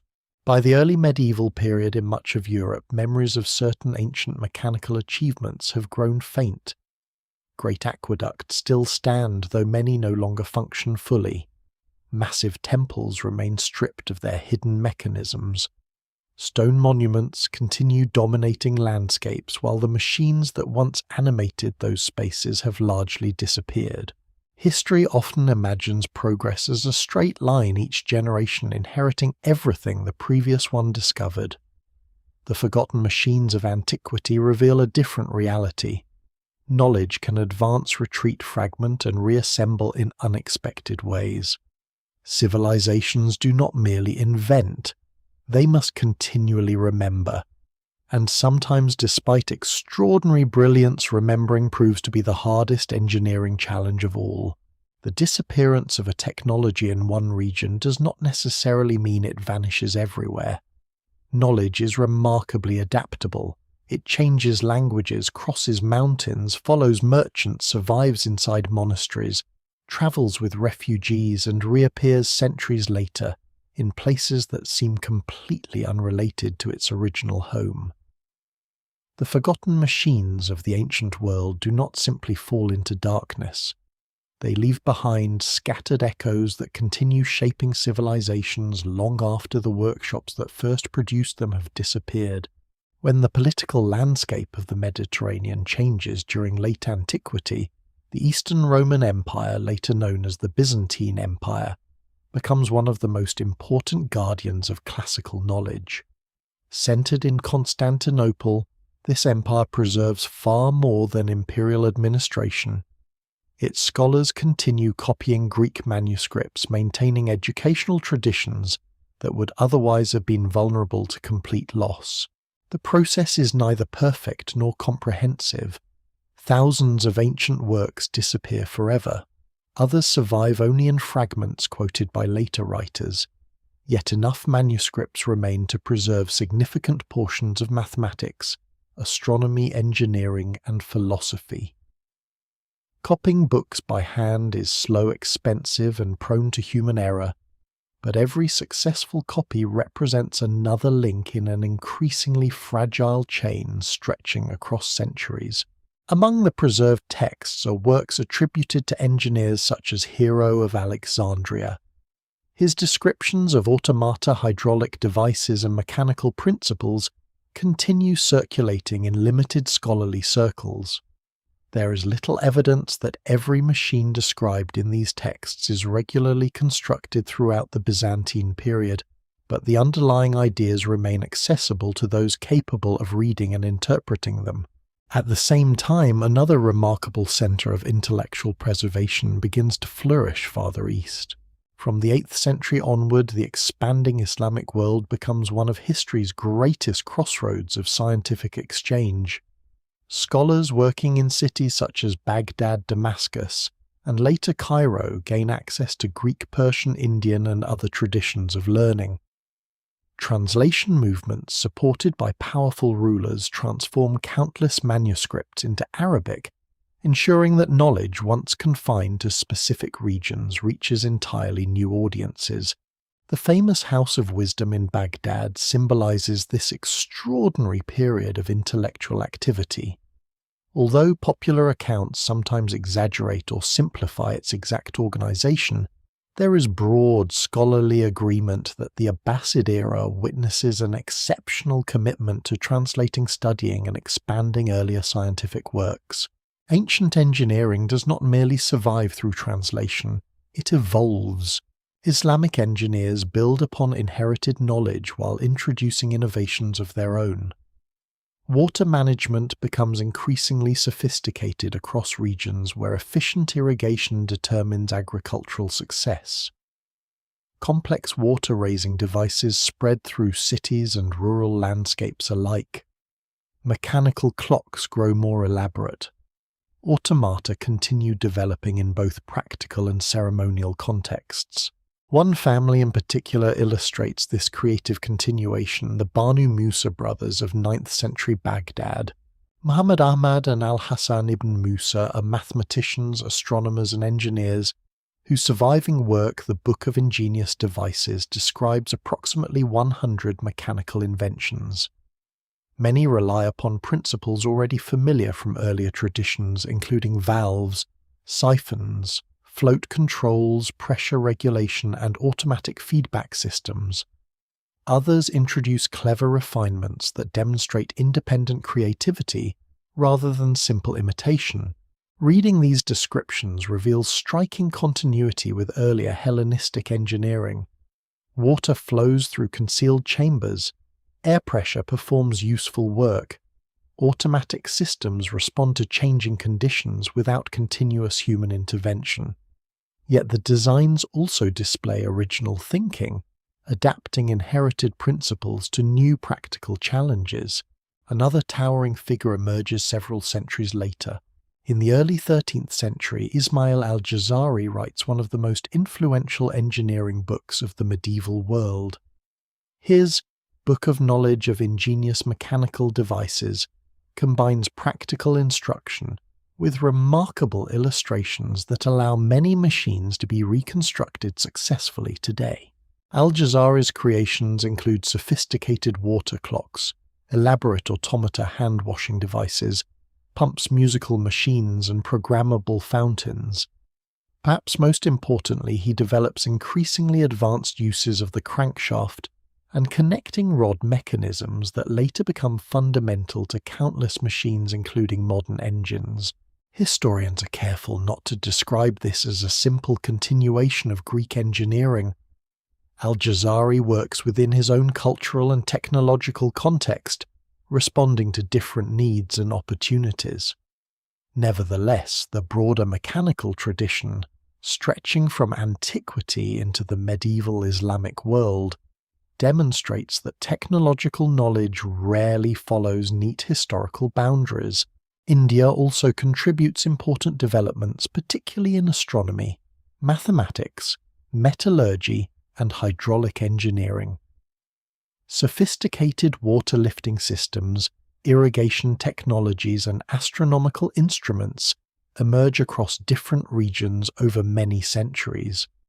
Direct lines of influence between Indian, Greek, Persian, and later Islamic engineering remain subjects of ongoing scholarly debate because evidence is often incomplete.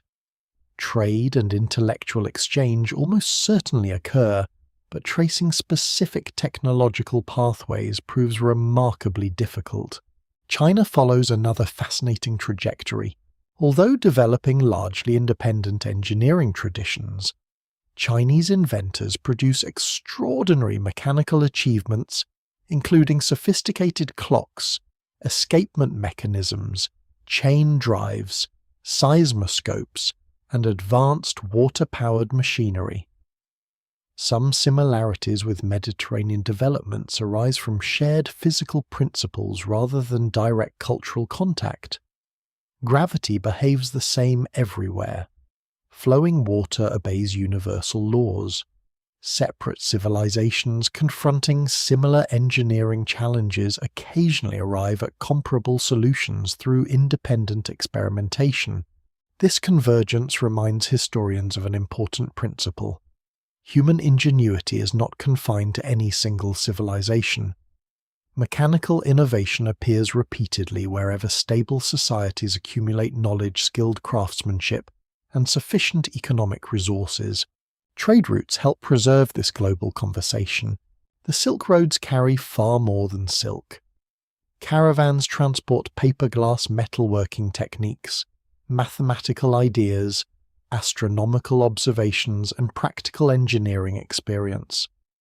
Maritime trade across the Indian Ocean performs a similar function, connecting East Africa, Arabia, India, Southeast Asia, and China through networks extending thousands of kilometers. Ideas moving along these routes rarely remain unchanged. Engineers adapt foreign concepts to local materials, climates, and cultural preferences. A water-raising device suitable for Egypt may require significant modification before functioning effectively in Central Asia. Clock designs evolve differently depending upon available metals and workshop traditions. Innovation, therefore, becomes an ongoing dialogue rather than a simple process of copying. Meanwhile, Western Europe gradually begins recovering access to many classical works through contact with the Islamic world, particularly in Spain and Sicily. During the 12th and 13th centuries, large-scale translation efforts render Arabic scientific texts into Latin. In many cases, these Arabic manuscripts preserve Greek knowledge that has become inaccessible elsewhere. This movement helps lay intellectual foundations for later European scientific development. Mechanical clocks become increasingly sophisticated. Universities expand. Engineers study both classical authorities and contemporary innovations. The forgotten machine begins slowly to re-enter historical awareness, not through spectacular archaeological discoveries, but through surviving ideas passed patiently across generations. No single civilization preserves everything. Every tradition loses some knowledge while creating something new. Manuscripts disappear even as others are copied. Workshops close while new ones open elsewhere. Political borders shift repeatedly, but curiosity continues travelling with merchants, scholars, and craftsmen. The forgotten machine hidden in the ancient world therefore never truly stops turning. Its gears continue rotating invisibly through history, not always inside bronze mechanisms but within human memory itself. Each generation inherits only fragments of what came before. Yet those fragments prove enough to inspire fresh inventions, ensuring that even after empires crumble and workshops fall silent, the mechanical imagination of antiquity continues echoing across continents, waiting for future civilizations to recognize just how deep its roots truly extend. For centuries, historians picture the ancient world as a landscape dominated by temples, palaces, and monuments, while ordinary work remains largely dependent upon human and animal muscle. The image is understandable. Towering ruins survive. Workshops rarely do. Stone walls endure. Wooden machinery disappears. As a result, the industrial side of antiquity remains almost invisible, until archaeology begins uncovering an entirely different kind of evidence beneath abandoned settlements, forgotten mines, and buried river valleys. The discoveries do not arrive dramatically in a single excavation. Instead, they emerge piece by piece across decades of careful research. A series of deep channels carved into bedrock, massive stone foundations supporting machinery that no longer exists, iron fittings preserved beneath collapsed roofs, worn pivot holes indicating rotating axles, mineral deposits coating ancient watercourses. Each clue seems modest on its own. Together they reveal that parts of the ancient world are far more mechanized than historians once imagined. One of the clearest examples comes from water mills. For much of the 20th century, scholars believe water-powered milling remains relatively uncommon in antiquity. That assumption gradually changes as excavations identify increasing numbers of mill sites scattered across the former Roman world. Rivers that now flow quietly through remote valleys once drive wooden wheels connected to grinding stones capable of processing enormous quantities of grain. Among the most remarkable discoveries is the milling complex at Barbegal in southern Gaul in present-day France. Built during the Roman period, the site consists of 16 water wheels, arranged in cascading sequence along a hillside. Water diverted from a nearby aqueduct descends from one wheel to the next, maximizing the available energy, before returning to the natural watercourse below.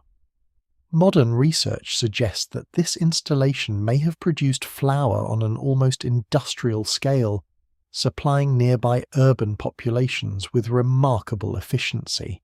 Standing at Barbegal today, only stone channels and foundations remain.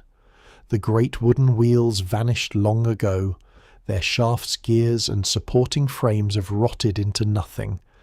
Yet the surviving architecture allows archaeologists to reconstruct how the system operates.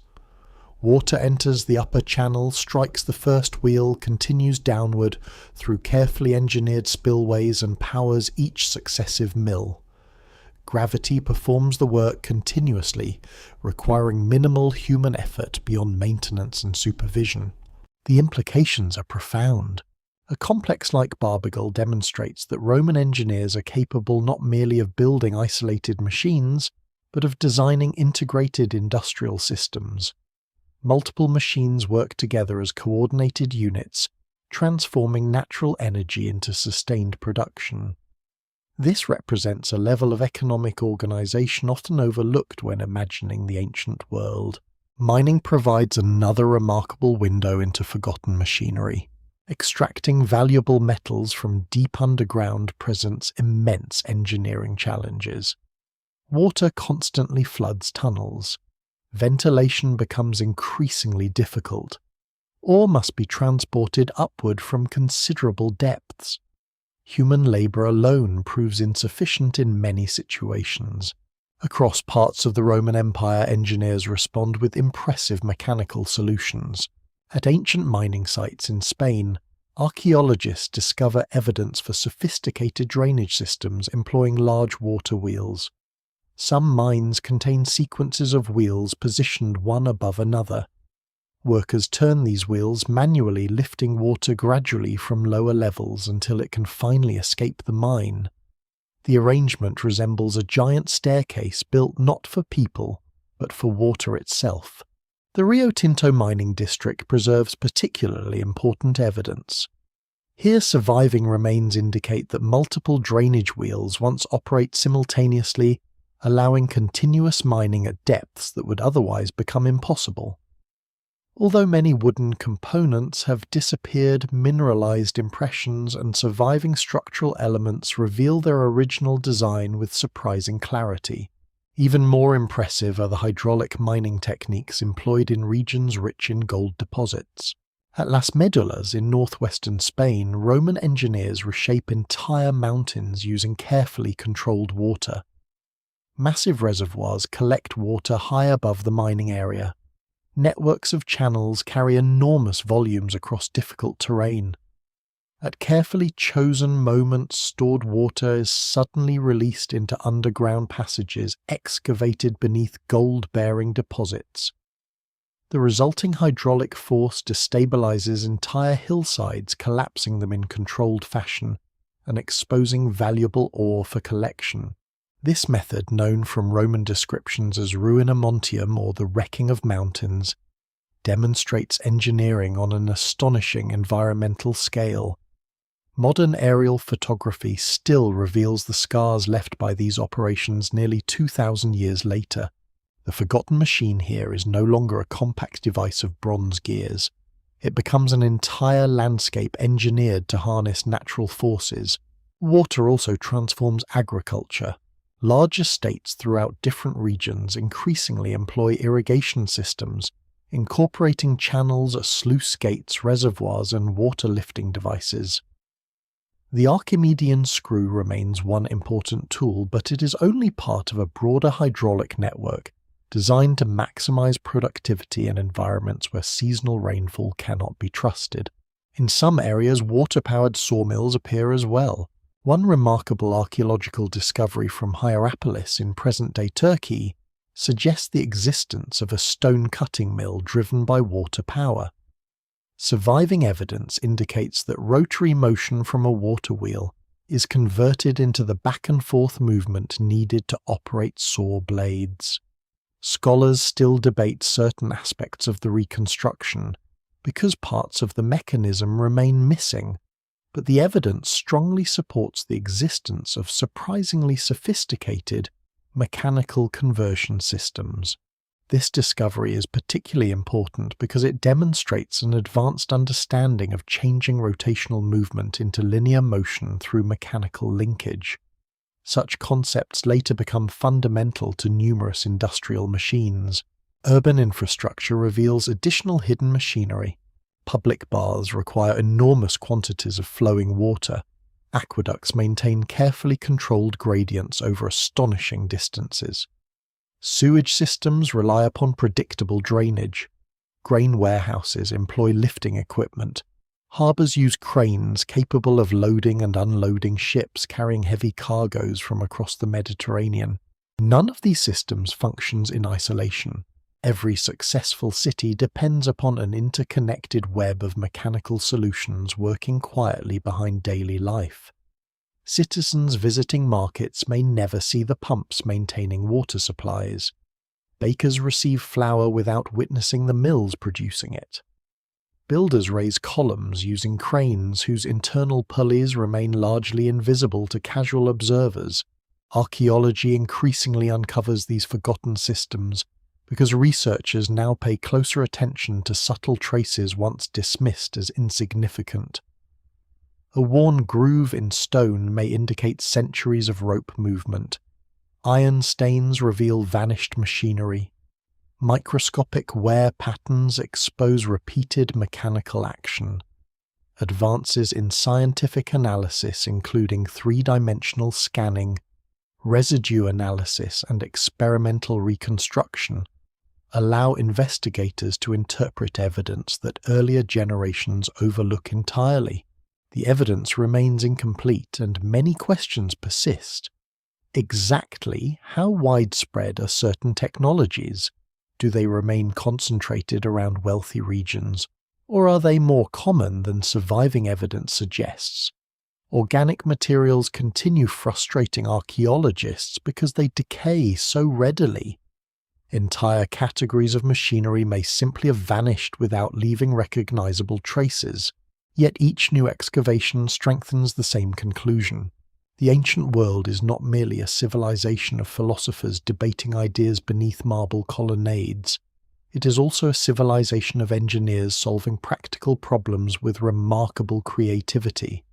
Rivers become power sources, mountains become machines, mines, mills, workshops, and harbors operate through carefully coordinated systems that convert natural energy into productive work.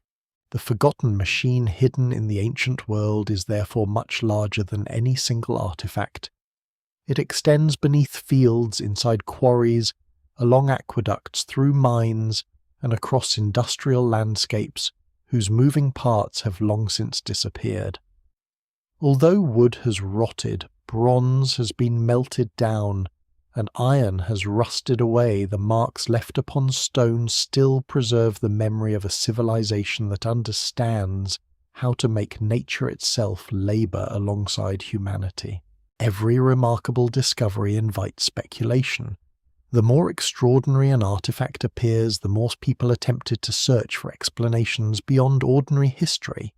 Few ancient objects illustrate this better than the forgotten machines that continue emerging from archaeological excavations.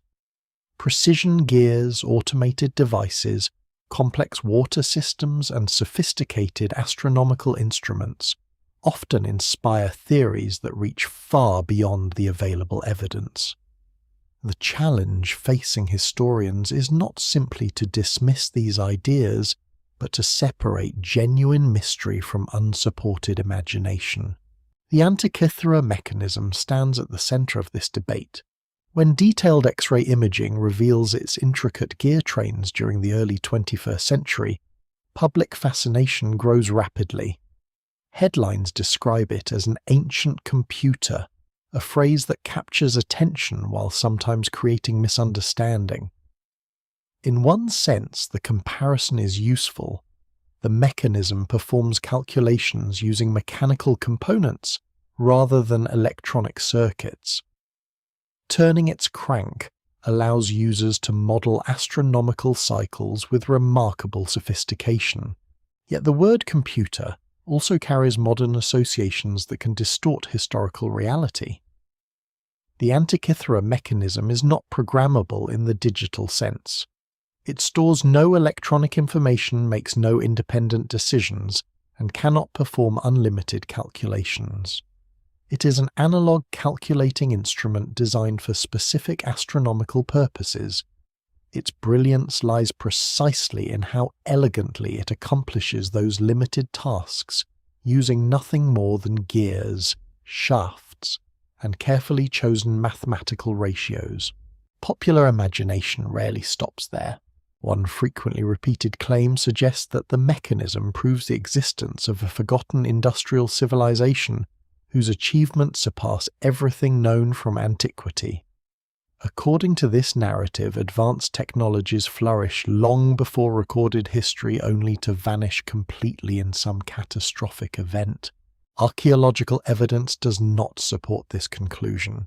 Instead, the mechanism fits within a broader pattern of Hellenistic mathematics, astronomy, metallurgy, and precision craftsmanship.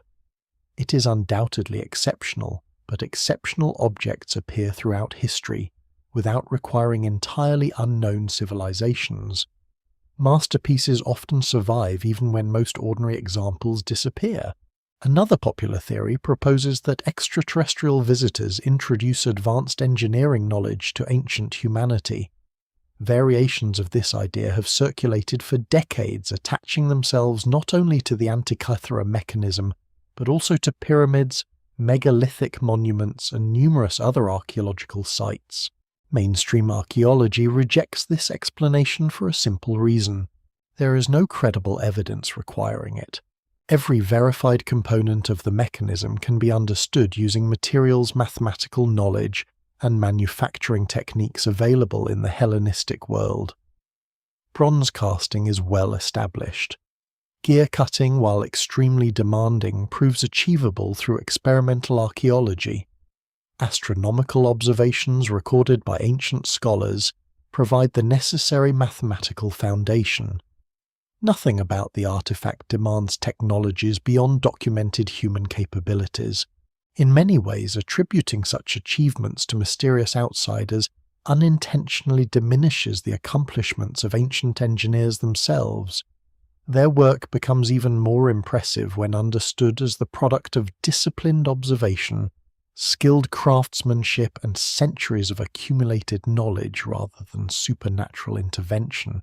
Another recurring misconception involves lost technologies that supposedly disappear completely before being rediscovered thousands of years later. Certainly some techniques are forgotten. The history of engineering includes numerous examples of interrupted traditions. Roman concrete, for instance, possesses properties that modern researchers continue studying with great interest. Certain ancient pigments, metallurgical processes, and construction methods are temporarily lost or significantly altered over time. However, technological loss is rarely absolute. Knowledge usually fragments rather than vanishing entirely. Some manuscripts survive. Practical methods continue in isolated workshops. Similar solutions emerge independently elsewhere. The evidence remains incomplete, but history generally reveals gradual transformation instead of sudden disappearance. Legends surrounding Atlantis frequently become intertwined with discussions of ancient machinery. The story first recorded by Plato describes a powerful island civilization destroyed beneath the sea. Over centuries, countless writers reinterpret Atlantis as the source of advanced technology, supposedly inherited by later cultures. Some enthusiasts even suggest that devices like the Antikythera mechanism represent surviving remnants of Atlantean science. Professional historians view the matter differently. Most scholars interpret Plato's account primarily as a philosophical narrative, rather than a historical description of an actual advanced civilization. While real natural disasters, including earthquakes, volcanic eruptions, and tsunamis, certainly destroy ancient settlements, no archaeological evidence confirms the existence of Atlantis as the technologically superior civilization imagined by later tradition. The fascination persists because the story resonates emotionally. People are drawn to the idea that forgotten greatness lies hidden beneath oceans or deserts, waiting to transform everything we know about the past. Sometimes archaeology genuinely produces astonishing surprises. Göbekli Tepe dramatically changes understanding of early monumental construction. The Antikythera mechanism reshapes perceptions of ancient engineering. New excavations continually refine historical knowledge. These discoveries remind researchers to remain open-minded. Open-mindedness, however, differs fundamentally from accepting every extraordinary claim. Archaeology advances by testing ideas against physical evidence, not by choosing whichever explanation feels most dramatic. Experimental archaeology provides one of the strongest tools for evaluating disputed technologies. Rather than arguing abstractly about what ancient engineers could or could not accomplish, researchers attempt to recreate historical techniques using period-appropriate materials and tools. Can bronze gears be cut accurately enough? Can hydraulic temple doors operate as described? Can Roman cranes lift enormous stone blocks? Repeated experiments answer many of these questions with surprising confidence. They demonstrate that ancient technology often appears improbable, only because modern observers underestimate the patient skill and accumulated experience of historical craftsmen. At the same time, experiments reveal genuine limitations. Certain popular reconstructions fail because they rely upon materials unavailable in antiquity, or assume manufacturing tolerances beyond what surviving evidence suggests. These failures are equally valuable because they prevent historians from projecting modern capabilities backward into the ancient world. One lesser-known challenge involves survivorship bias. Archaeologists naturally study the objects that survive, yet surviving artifacts may represent exceptional rather than typical examples. A masterpiece preserved through extraordinary circumstances does not necessarily reflect average craftsmanship. Conversely, the absence of ordinary machinery tells us little if most examples are built from wood, leather, or recycled metal. This uncertainty requires careful balance. Scholars avoid both extremes. They resist portraying antiquity as technologically primitive, while also rejecting unsupported claims of impossible advancement. The most accurate picture lies somewhere between these poles, a world containing remarkable ingenuity alongside practical limitations imposed by available materials, energy sources, and economic structures. Perhaps the greatest lesson offered by these debates is methodological rather than technological. The forgotten machines of the ancient world encourage humility. Again and again, archaeology reveals that earlier assumptions are incomplete. Historians once underestimate ancient astronomy. Then the Antikythera mechanism appears. They underestimate Roman industry. Then sites like Barbagal reshape understanding. They overlook hydraulic sophistication. Then new excavations expose forgotten water systems. Each discovery expands knowledge without requiring fantasy. The true story proves compelling precisely because it is real. Human beings working with bronze, wood, stone, water mathematics, and extraordinary persistence create machines of astonishing elegance. Their achievements are neither magical nor impossible. They are simply more sophisticated than later generations imagine. And perhaps that is the deepest mystery of all, not that ancient civilizations possess impossible technologies, but that ordinary human intelligence, when given enough time to observe, experiment, and refine, is capable of building wonders that even history itself can almost forget. If the ancient world possesses engineers capable of calculating eclipses with bronze gears, designing automated temples, constructing industrial watermills, and reshaping mountains through hydraulic power, another question naturally follows. Why does this remarkable mechanical tradition never grow into something resembling the Industrial Revolution? Why do ancient machines remain extraordinary achievements scattered across civilizations, instead of becoming the foundation for an age of factories, steam engines, and mass production? The answer is neither simple nor singular. Historians have debated this question for generations, and no single explanation fully accounts for the outcome. The Industrial Revolution that transforms Britain during the 18th century depends upon an unusual combination of economic, scientific, political, environmental, and social conditions that do not exist together in the ancient Mediterranean. The forgotten machines of antiquity reveal extraordinary ingenuity, but ingenuity alone is rarely enough to transform an entire civilization. The first limitation is energy. Almost every ancient machine ultimately depends upon one of four sources of power: human muscles, animal strength, flowing water, or the wind. These sources are reliable but constrained. Human labor tires. Animals require food and care. Rivers exist only where geography permits. Wind cannot be summoned on demand. Modern industrial society changes fundamentally when vast quantities of stored energy become available through coal and later oil and natural gas. Steam engines free factories from dependence on rivers. Machines can now operate wherever fuel can be transported. Ancient engineers never possess access to such concentrated and easily expandable energy resources. Interestingly, they come surprisingly close to recognizing the potential of steam. Hero of Alexandria describes a device known today as the Aeolipile. It consists of a hollow metal sphere mounted so it can rotate freely. Steam generated in a heated vessel enters the sphere and escapes through bent nozzles, causing it to spin through reaction force. Watching the device operate today is fascinating because it resembles a primitive steam turbine, yet its purpose is almost certainly demonstrative rather than industrial.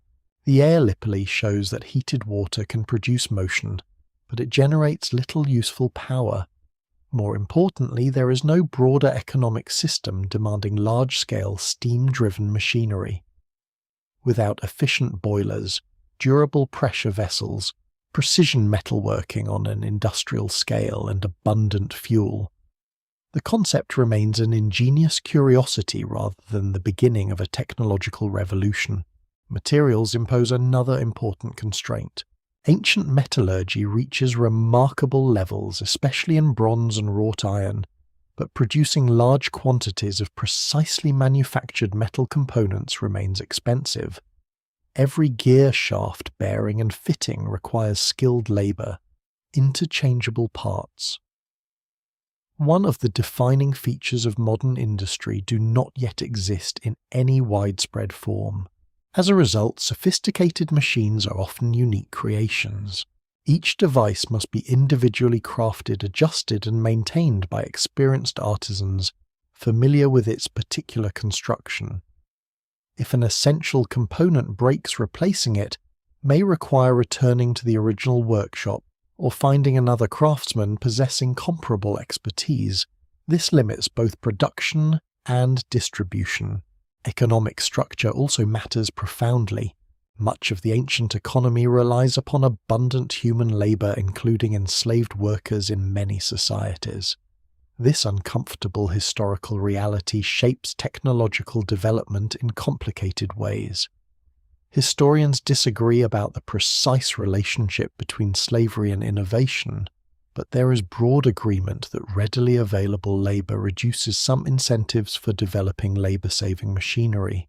If hundreds of workers can perform a repetitive task at relatively low cost, investing enormous resources into constructing complex mechanical alternatives may appear less economically attractive. This does not mean ancient societies lack innovation. On the contrary, they invent continuously.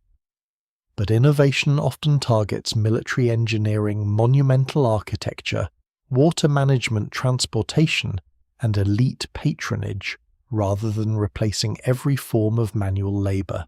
Markets themselves remain comparatively fragmented. The Roman Empire creates one of history's largest integrated economies, yet transportation remains slow and expensive compared with later centuries. Roads are excellent by ancient standards, but moving heavy machinery over long distances is still difficult. Sea transport is cheaper, though limited by weather and geography.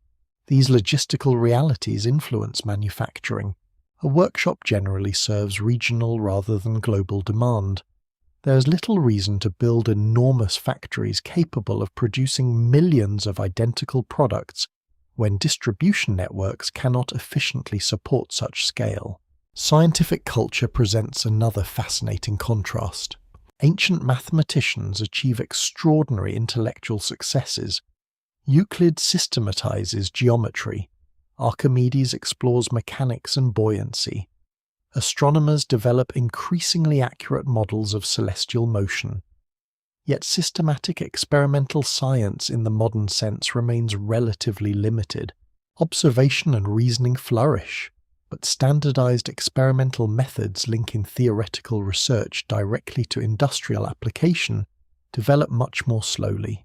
This distinction should not be exaggerated. Ancient engineers frequently experiment through practical experience. Builders refine construction methods. Metallurgists improve alloys. Hydraulic specialists adjust water systems based on observation. However, the institutional relationship between science, engineering, commerce, and manufacturing differs greatly from that which emerges in early modern Europe. Political stability also proves essential.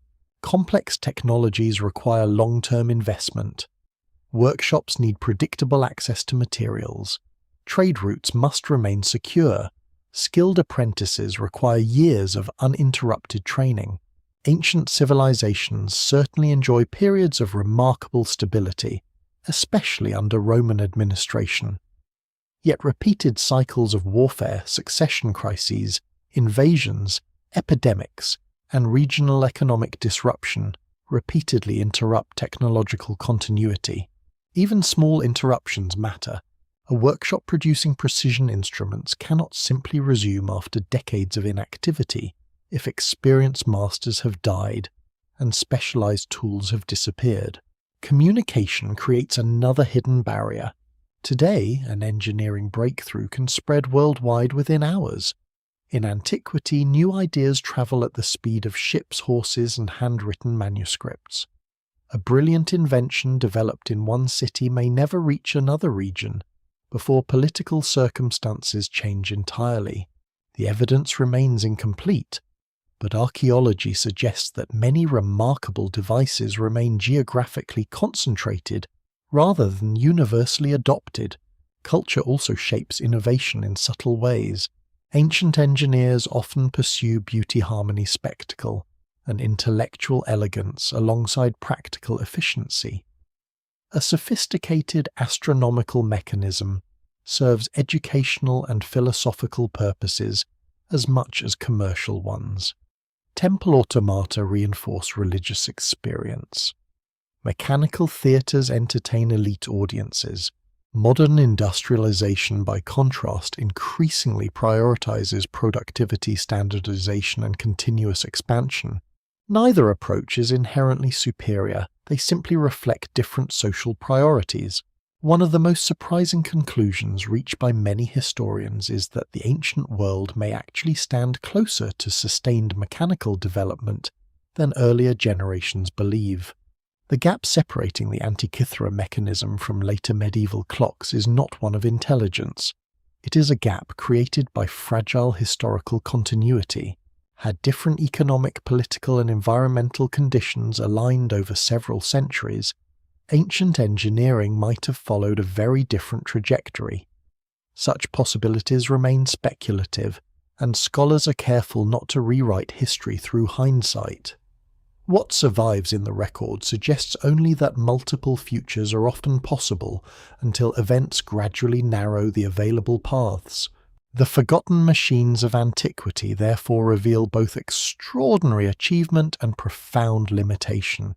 Their creators understand gears, water power, pressure automation, and precise calculation with astonishing sophistication.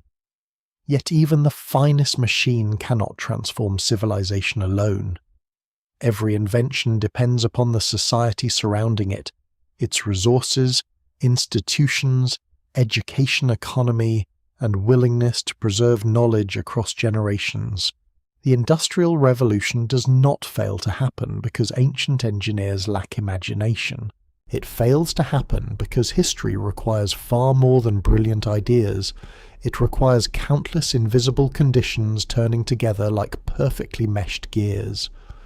Remove only a few of them, and even the most remarkable machine eventually falls silent and waits centuries for the world to remember what it once almost became. For centuries, the forgotten machines of antiquity remain silent, not because they have nothing left to say, but because humanity lacks the tools to hear them properly. A corroded gear looks like little more than a broken piece of bronze.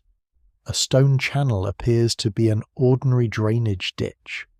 A collapsed foundation seems no different from thousands of other ruined walls scattered across the ancient landscape.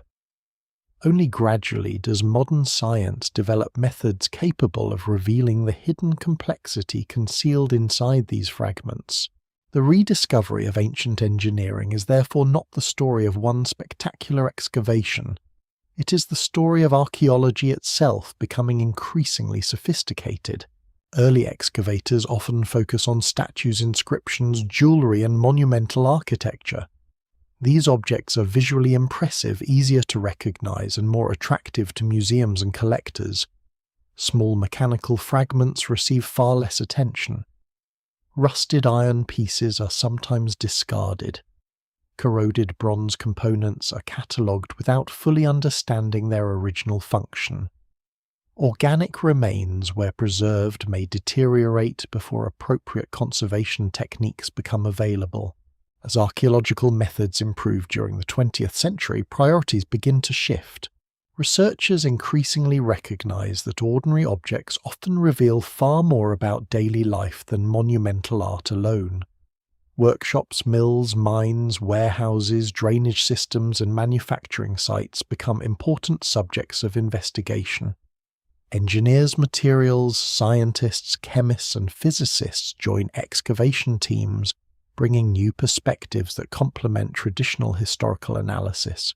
The Antikythera mechanism once again illustrates this transformation perfectly. When first recovered in the early 20th century, its heavily corroded fragments reveal only limited information through visual inspection. Decades later, advanced imaging techniques revolutionized the investigation. High-resolution X-ray computed tomography allows scientists to peer inside the solid corrosion without separating the fragile components. Suddenly, hidden gears appear with astonishing clarity. The process resembles reading a book whose pages have been glued together for 2,000 years. Researchers can now identify individual gear teeth, measure internal shafts, reconstruct missing relationships, and even decipher inscriptions invisible from the surface. Entire sections of the mechanism become understandable for the first time since antiquity. Digital technology expands these possibilities even further. Three-dimensional computer models allow scholars to simulate how surviving components interact. Missing gears can be reconstructed mathematically based on preserved tooth counts and known astronomical cycles. Different hypotheses are tested virtually without risking damage to the original artifact. Importantly, these reconstructions remain carefully labeled as interpretations rather than unquestioned facts.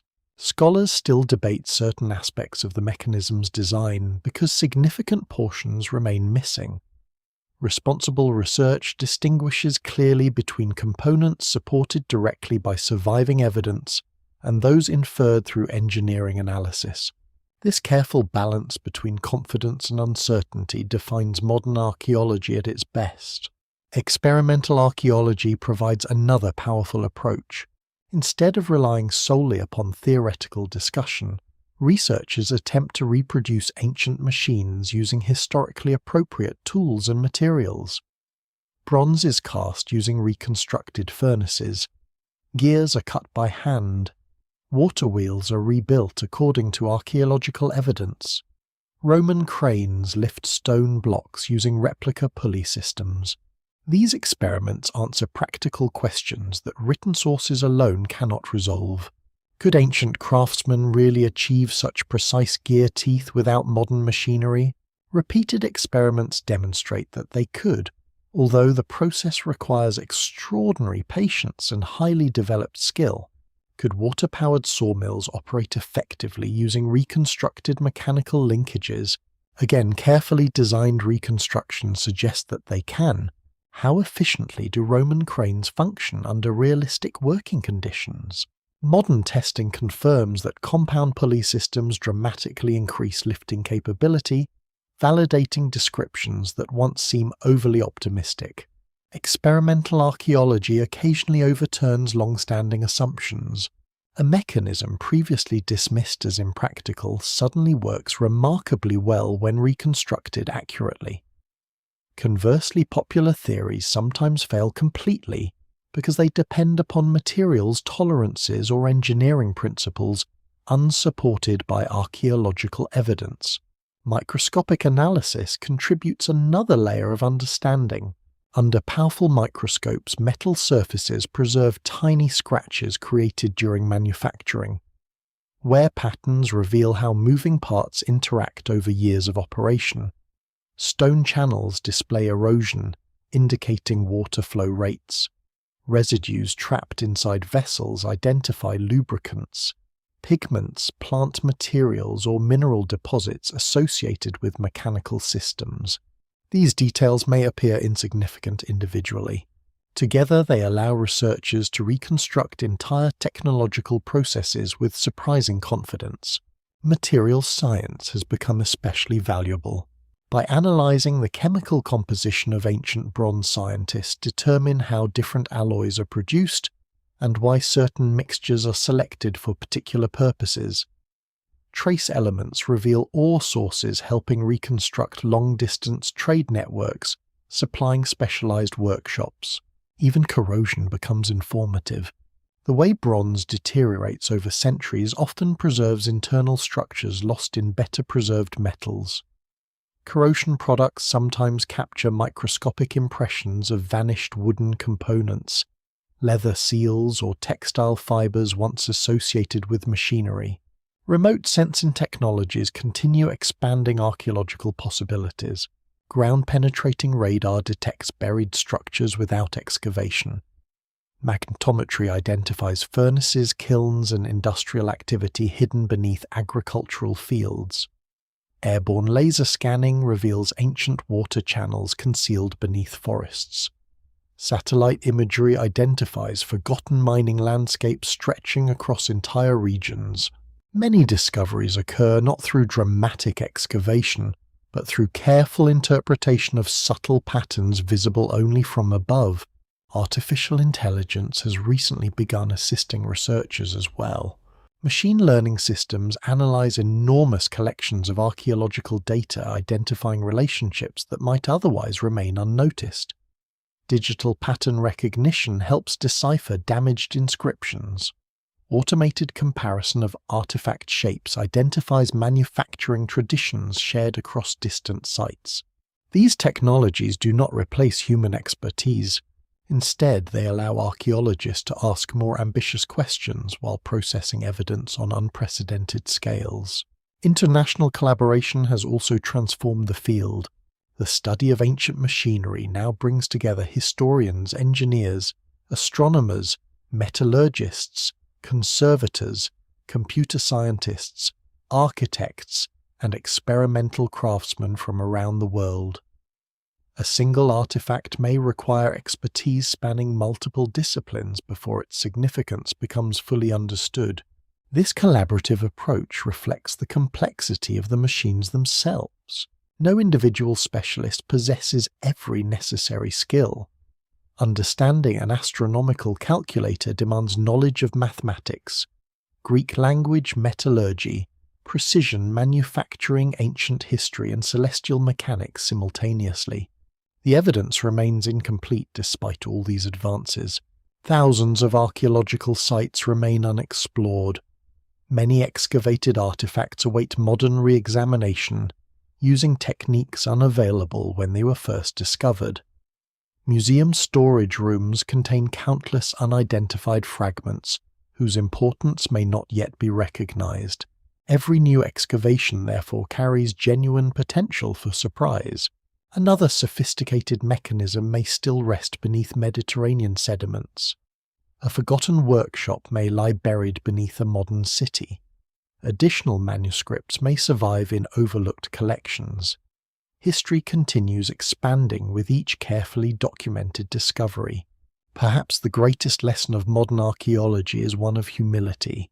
Again and again, technological advances allow researchers to see what earlier generations overlook. Every improvement in imaging analysis and reconstruction reveals new layers hidden within familiar artifacts. The forgotten machine hidden in the ancient world is not becoming more sophisticated over time. It has always been that sophisticated. What changes is humanity's ability to recognize it. With every reconstructed gear, every restored water wheel, every deciphered inscription, and every experimental replica that begins turning exactly as its ancient creator intended, another small part of that lost mechanical world comes back to life, not as fantasy, but as evidence patiently waiting for the right questions and the right tools to uncover its enduring truth. After centuries spent searching for a single extraordinary invention, the evidence quietly points toward a different conclusion. The greatest machine of the ancient world may never have been a single device, resting inside a workshop or hidden within a temple. It may have been civilization itself. Every remarkable mechanism encountered along this journey depends upon countless invisible parts working together. A bronze gear cannot exist without miners extracting copper and tin from distant mountains. Those miners require food grown by farmers whose harvests depend upon irrigation systems maintained by skilled laborers. Metal reaches workshops aboard merchant ships built from timber cut in remote forests. Craftsmen shape components using tools forged by blacksmiths, who in turn rely upon charcoal burners, quarry workers, transport networks and marketplaces connecting hundreds of communities. Seen this way, the Antiquity mechanism is not simply an isolated masterpiece. It is the visible tip of an immense mechanical system composed of people, knowledge, materials, institutions, and trust. Imagine following one small bronze gear backward through time. Its copper may originate from mines on Cyprus, whose very name becomes associated with the metal itself. Tin far rarer could travel from Central Asia, Anatolia, or perhaps even farther west through trade routes whose exact details scholars continue debating. Smelters refine the ores into usable metal. Merchants transport ingots across dangerous seas. Metalworkers cast rough blanks. Precision craftsmen file individual teeth into perfect alignment. None of these people fully understands every stage of the process. Yet together they create something no individual alone could achieve. The same interconnectedness appears in knowledge. An astronomer records careful observations over many decades. A mathematician identifies repeating celestial cycles. A geometer develops methods for dividing circles accurately. A craftsman translates these calculations into gear ratios. An apprentice spends years learning to reproduce tiny components with consistent precision. A wealthy patron provides financial support, A ship captain carries the completed instrument toward a distant customer. The machine works because an entire civilization works. Modern economies operate according to similar principles, though on vastly greater scales.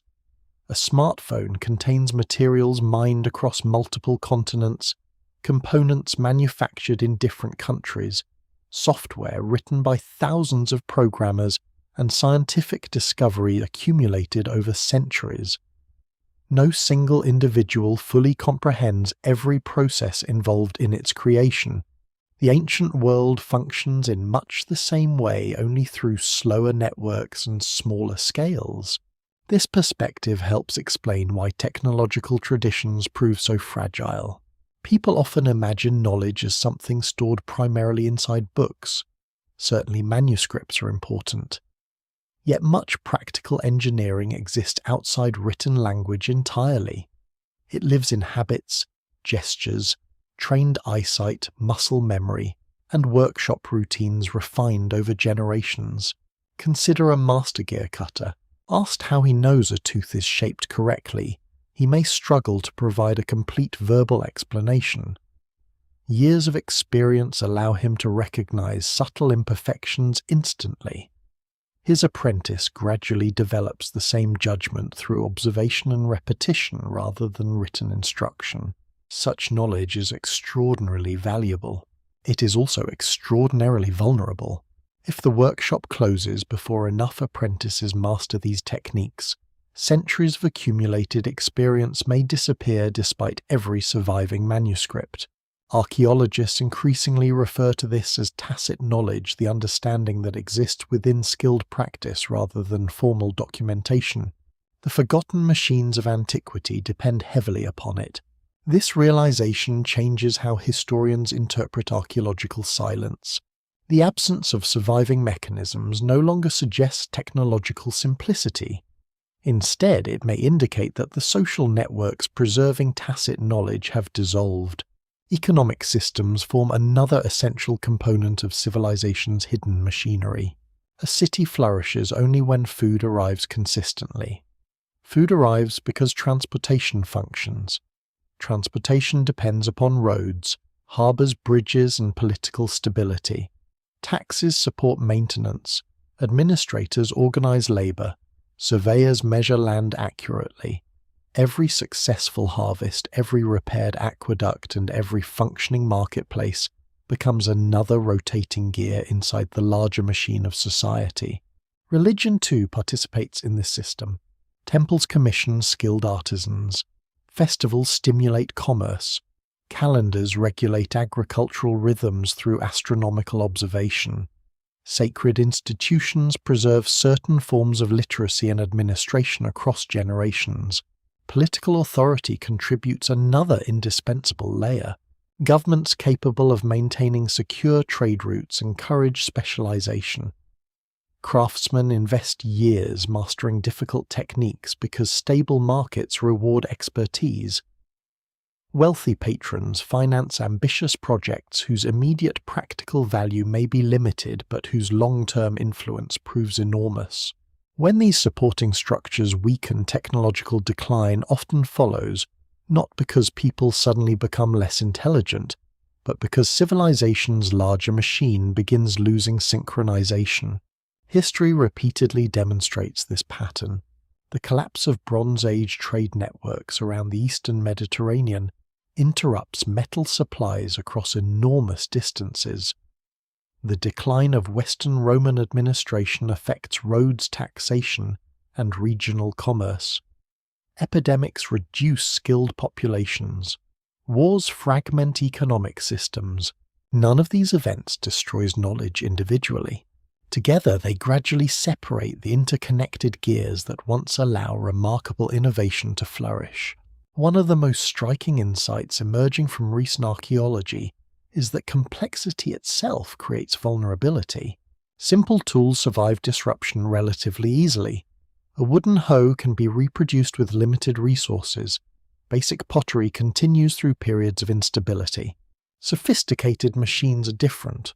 They require precision materials, specialized workshops, reliable trade-educated patrons, mathematical understanding and trained maintenance. Remove enough supporting elements, and the machine ceases functioning, even though its individual principles remain theoretically understood. Modern civilization faces similar realities: electrical grids, satellite navigation, global communications, semiconductor, manufacturing, pharmaceutical production, and digital infrastructure all depend upon extraordinarily complex international systems. No single community can easily reproduce every component independently. The comparison should not be pushed too far. Ancient and modern societies differ profoundly in scale, technology, and organization, yet both remind us that civilization itself behaves remarkably like a machine composed of countless interconnected parts. Perhaps this explains why archaeologists increasingly resist searching for mythical lost super technologies. The truly astonishing achievement is not one impossible artifact hidden beneath the sea. It is the existence of entire societies capable of sustaining thousands of specialized relationships over centuries, allowing ordinary people to produce extraordinary results without any participant fully controlling the whole. The forgotten machine hidden in the ancient world is therefore larger than bronze gears, water wheels, or temple automata. It is the invisible network binding miners to mathematicians, merchants to metalworkers, farmers to philosophers, rulers to artisans, and apprentices to masters. Every discovery made throughout this journey ultimately points back toward that same realization. Machines do not build civilizations. Civilizations build machines. And when civilizations themselves become the greatest machine ever assembled, their moving parts extend far beyond wood and metal. They live within memory, cooperation, trust, and the quiet accumulation of knowledge passed patiently from one generation to the next, until history for a time forgets how magnificently they once turned together. The story begins with a corroded fragment lying unnoticed among the treasures of a shipwreck. It ends with an entirely different understanding of the ancient world. What first appears to be the mystery of a single forgotten machine gradually becomes something far larger, a reminder that history is rarely as simple as the ruins it leaves behind. Across thousands of years, countless civilizations rise, flourish, adapt, and disappear. Their temples crumble, their harbors fill with sediment, their roads fade beneath forests and expanding cities. Yet the disappearance of stone is often the least significant loss. More fragile are the habits of thought, the practice skills, and the invisible systems of knowledge that allow remarkable technologies to exist in the first place.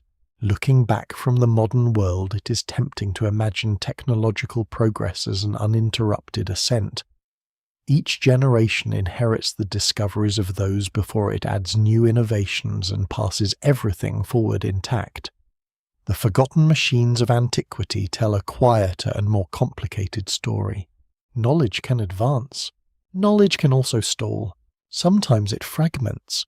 Sometimes it survives only because a single manuscript is copied one more time before its pages decay. Sometimes it remains hidden inside a family workshop, where techniques are taught through observation rather than writing. Sometimes it crosses continents in the memory of merchants or scholars fleeing political upheaval. And sometimes it vanishes so completely that future civilizations must rediscover the same principles independently. The remarkable engineering of the ancient Mediterranean demonstrates this truth with extraordinary clarity. The Antikythera mechanism is not miraculous because it should never have existed. It is remarkable because it reminds us how incomplete our understanding of history can become when only a tiny fraction of the evidence survives. For every sophisticated instrument recovered from a shipwreck, how many others are melted down centuries ago? For every workshop identified beneath an archaeological excavation, how many disappear beneath modern cities without ever being recognized? For every engineering manuscript preserved in a monastery or library, how many quietly dissolve through moisture, insects, neglect, or war? The evidence remains incomplete, and it always will. Archaeology can illuminate the past, but it cannot restore everything time has erased. Yet what survives is sufficient to challenge many comfortable assumptions. Ancient engineers are neither mysterious magicians nor primitive craftsmen stumbling accidentally toward isolated discoveries. They are highly skilled observers of the natural world. They understand leverage balance, pressure geometry, metallurgy, astronomy, hydraulics, and mechanical transmission, with sophistication earned through centuries of patient experimentation. Their achievements deserve admiration precisely because they are entirely human. No hidden civilization more advanced than history is required. No impossible technology lies beyond explanation. No supernatural intervention is necessary. Instead, there is something perhaps even more inspiring. Ordinary people working within the limits of their own age accomplish extraordinary things through cooperation, curiosity, and relentless refinement. That lesson extends well beyond archaeology. Modern society often views technological achievement as the product of dramatic breakthroughs or solitary genius. History suggests otherwise. Most lasting innovations emerge gradually. Thousands of incremental improvements accumulate. One generation develops more accurate measurements. Another improves metalworking. Another refines mathematical methods. Another builds better workshops.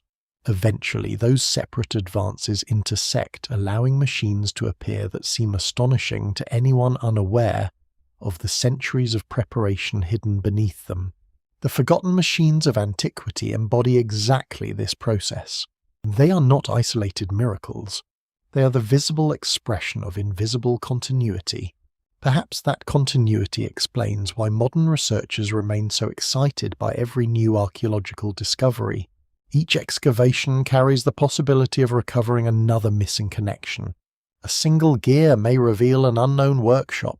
A newly deciphered inscription may identify forgotten craftsmen. An overlooked water channel may transform understanding of regional industry. A buried harbour may preserve machinery untouched since antiquity. Even today, history continues changing. The seabed still conceals ancient shipwrecks. Deserts continue protecting fragile organic materials. Ground-penetrating radar identifies structures that excavators never suspected existed. Museum collections assembled generations ago are re-examined using technologies unimaginable when the artifacts first arrived. The story is therefore unfinished. Future discoveries will almost certainly modify some conclusions presented here. New evidence may clarify disputed reconstructions of the Antikythera mechanism. Additional workshops may emerge from beneath modern development. Previously unknown manuscripts may reshape understanding of engineering traditions. This uncertainty is not a weakness. It is the strength of historical inquiry. Each answer creates more refined questions. Each discovery deepens appreciation for the complexity of the past. Perhaps the greatest legacy of these forgotten machines is not mechanical at all. They remind us to approach history with humility. Every civilization believes at least for a time that its understanding of the world is nearly complete. Then a diver discovers a corroded lump of bronze beneath the sea. An X-ray reveals hidden gears. An abandoned hillside turns out to contain an industrial milling complex. A collapsed mine exposes sophisticated drainage systems. Quietly, patiently, the past corrects the present. The ancient world begins to look less distant. Its engineers confront familiar challenges, limited resources, competing priorities, uncertain politics demanding customers, and the constant struggle to preserve knowledge against time. Their tools differ from ours. Their materials differ. Their societies differ profoundly, yet their curiosity feels unmistakably recognizable. They look at flowing rivers and imagine power. They study the stars and imagine calculation. They observe balance, motion, and pressure, then ask how those forces might be persuaded to work together. That habit of asking practical questions may be humanity's oldest machine. Long before bronze gears, water wheels, or astronomical calculators exist, curiosity itself begins turning. It has never truly stopped. Its motion passes from generation to generation, carrying civilization forward through triumphs, interruptions, forgotten chapters, and unexpected rediscoveries. The forgotten machine hidden in the ancient world is therefore not merely an artifact resting beneath the sea or buried beneath stone. It is the enduring human capacity to observe, to experiment, to remember, to forget, and then to learn again.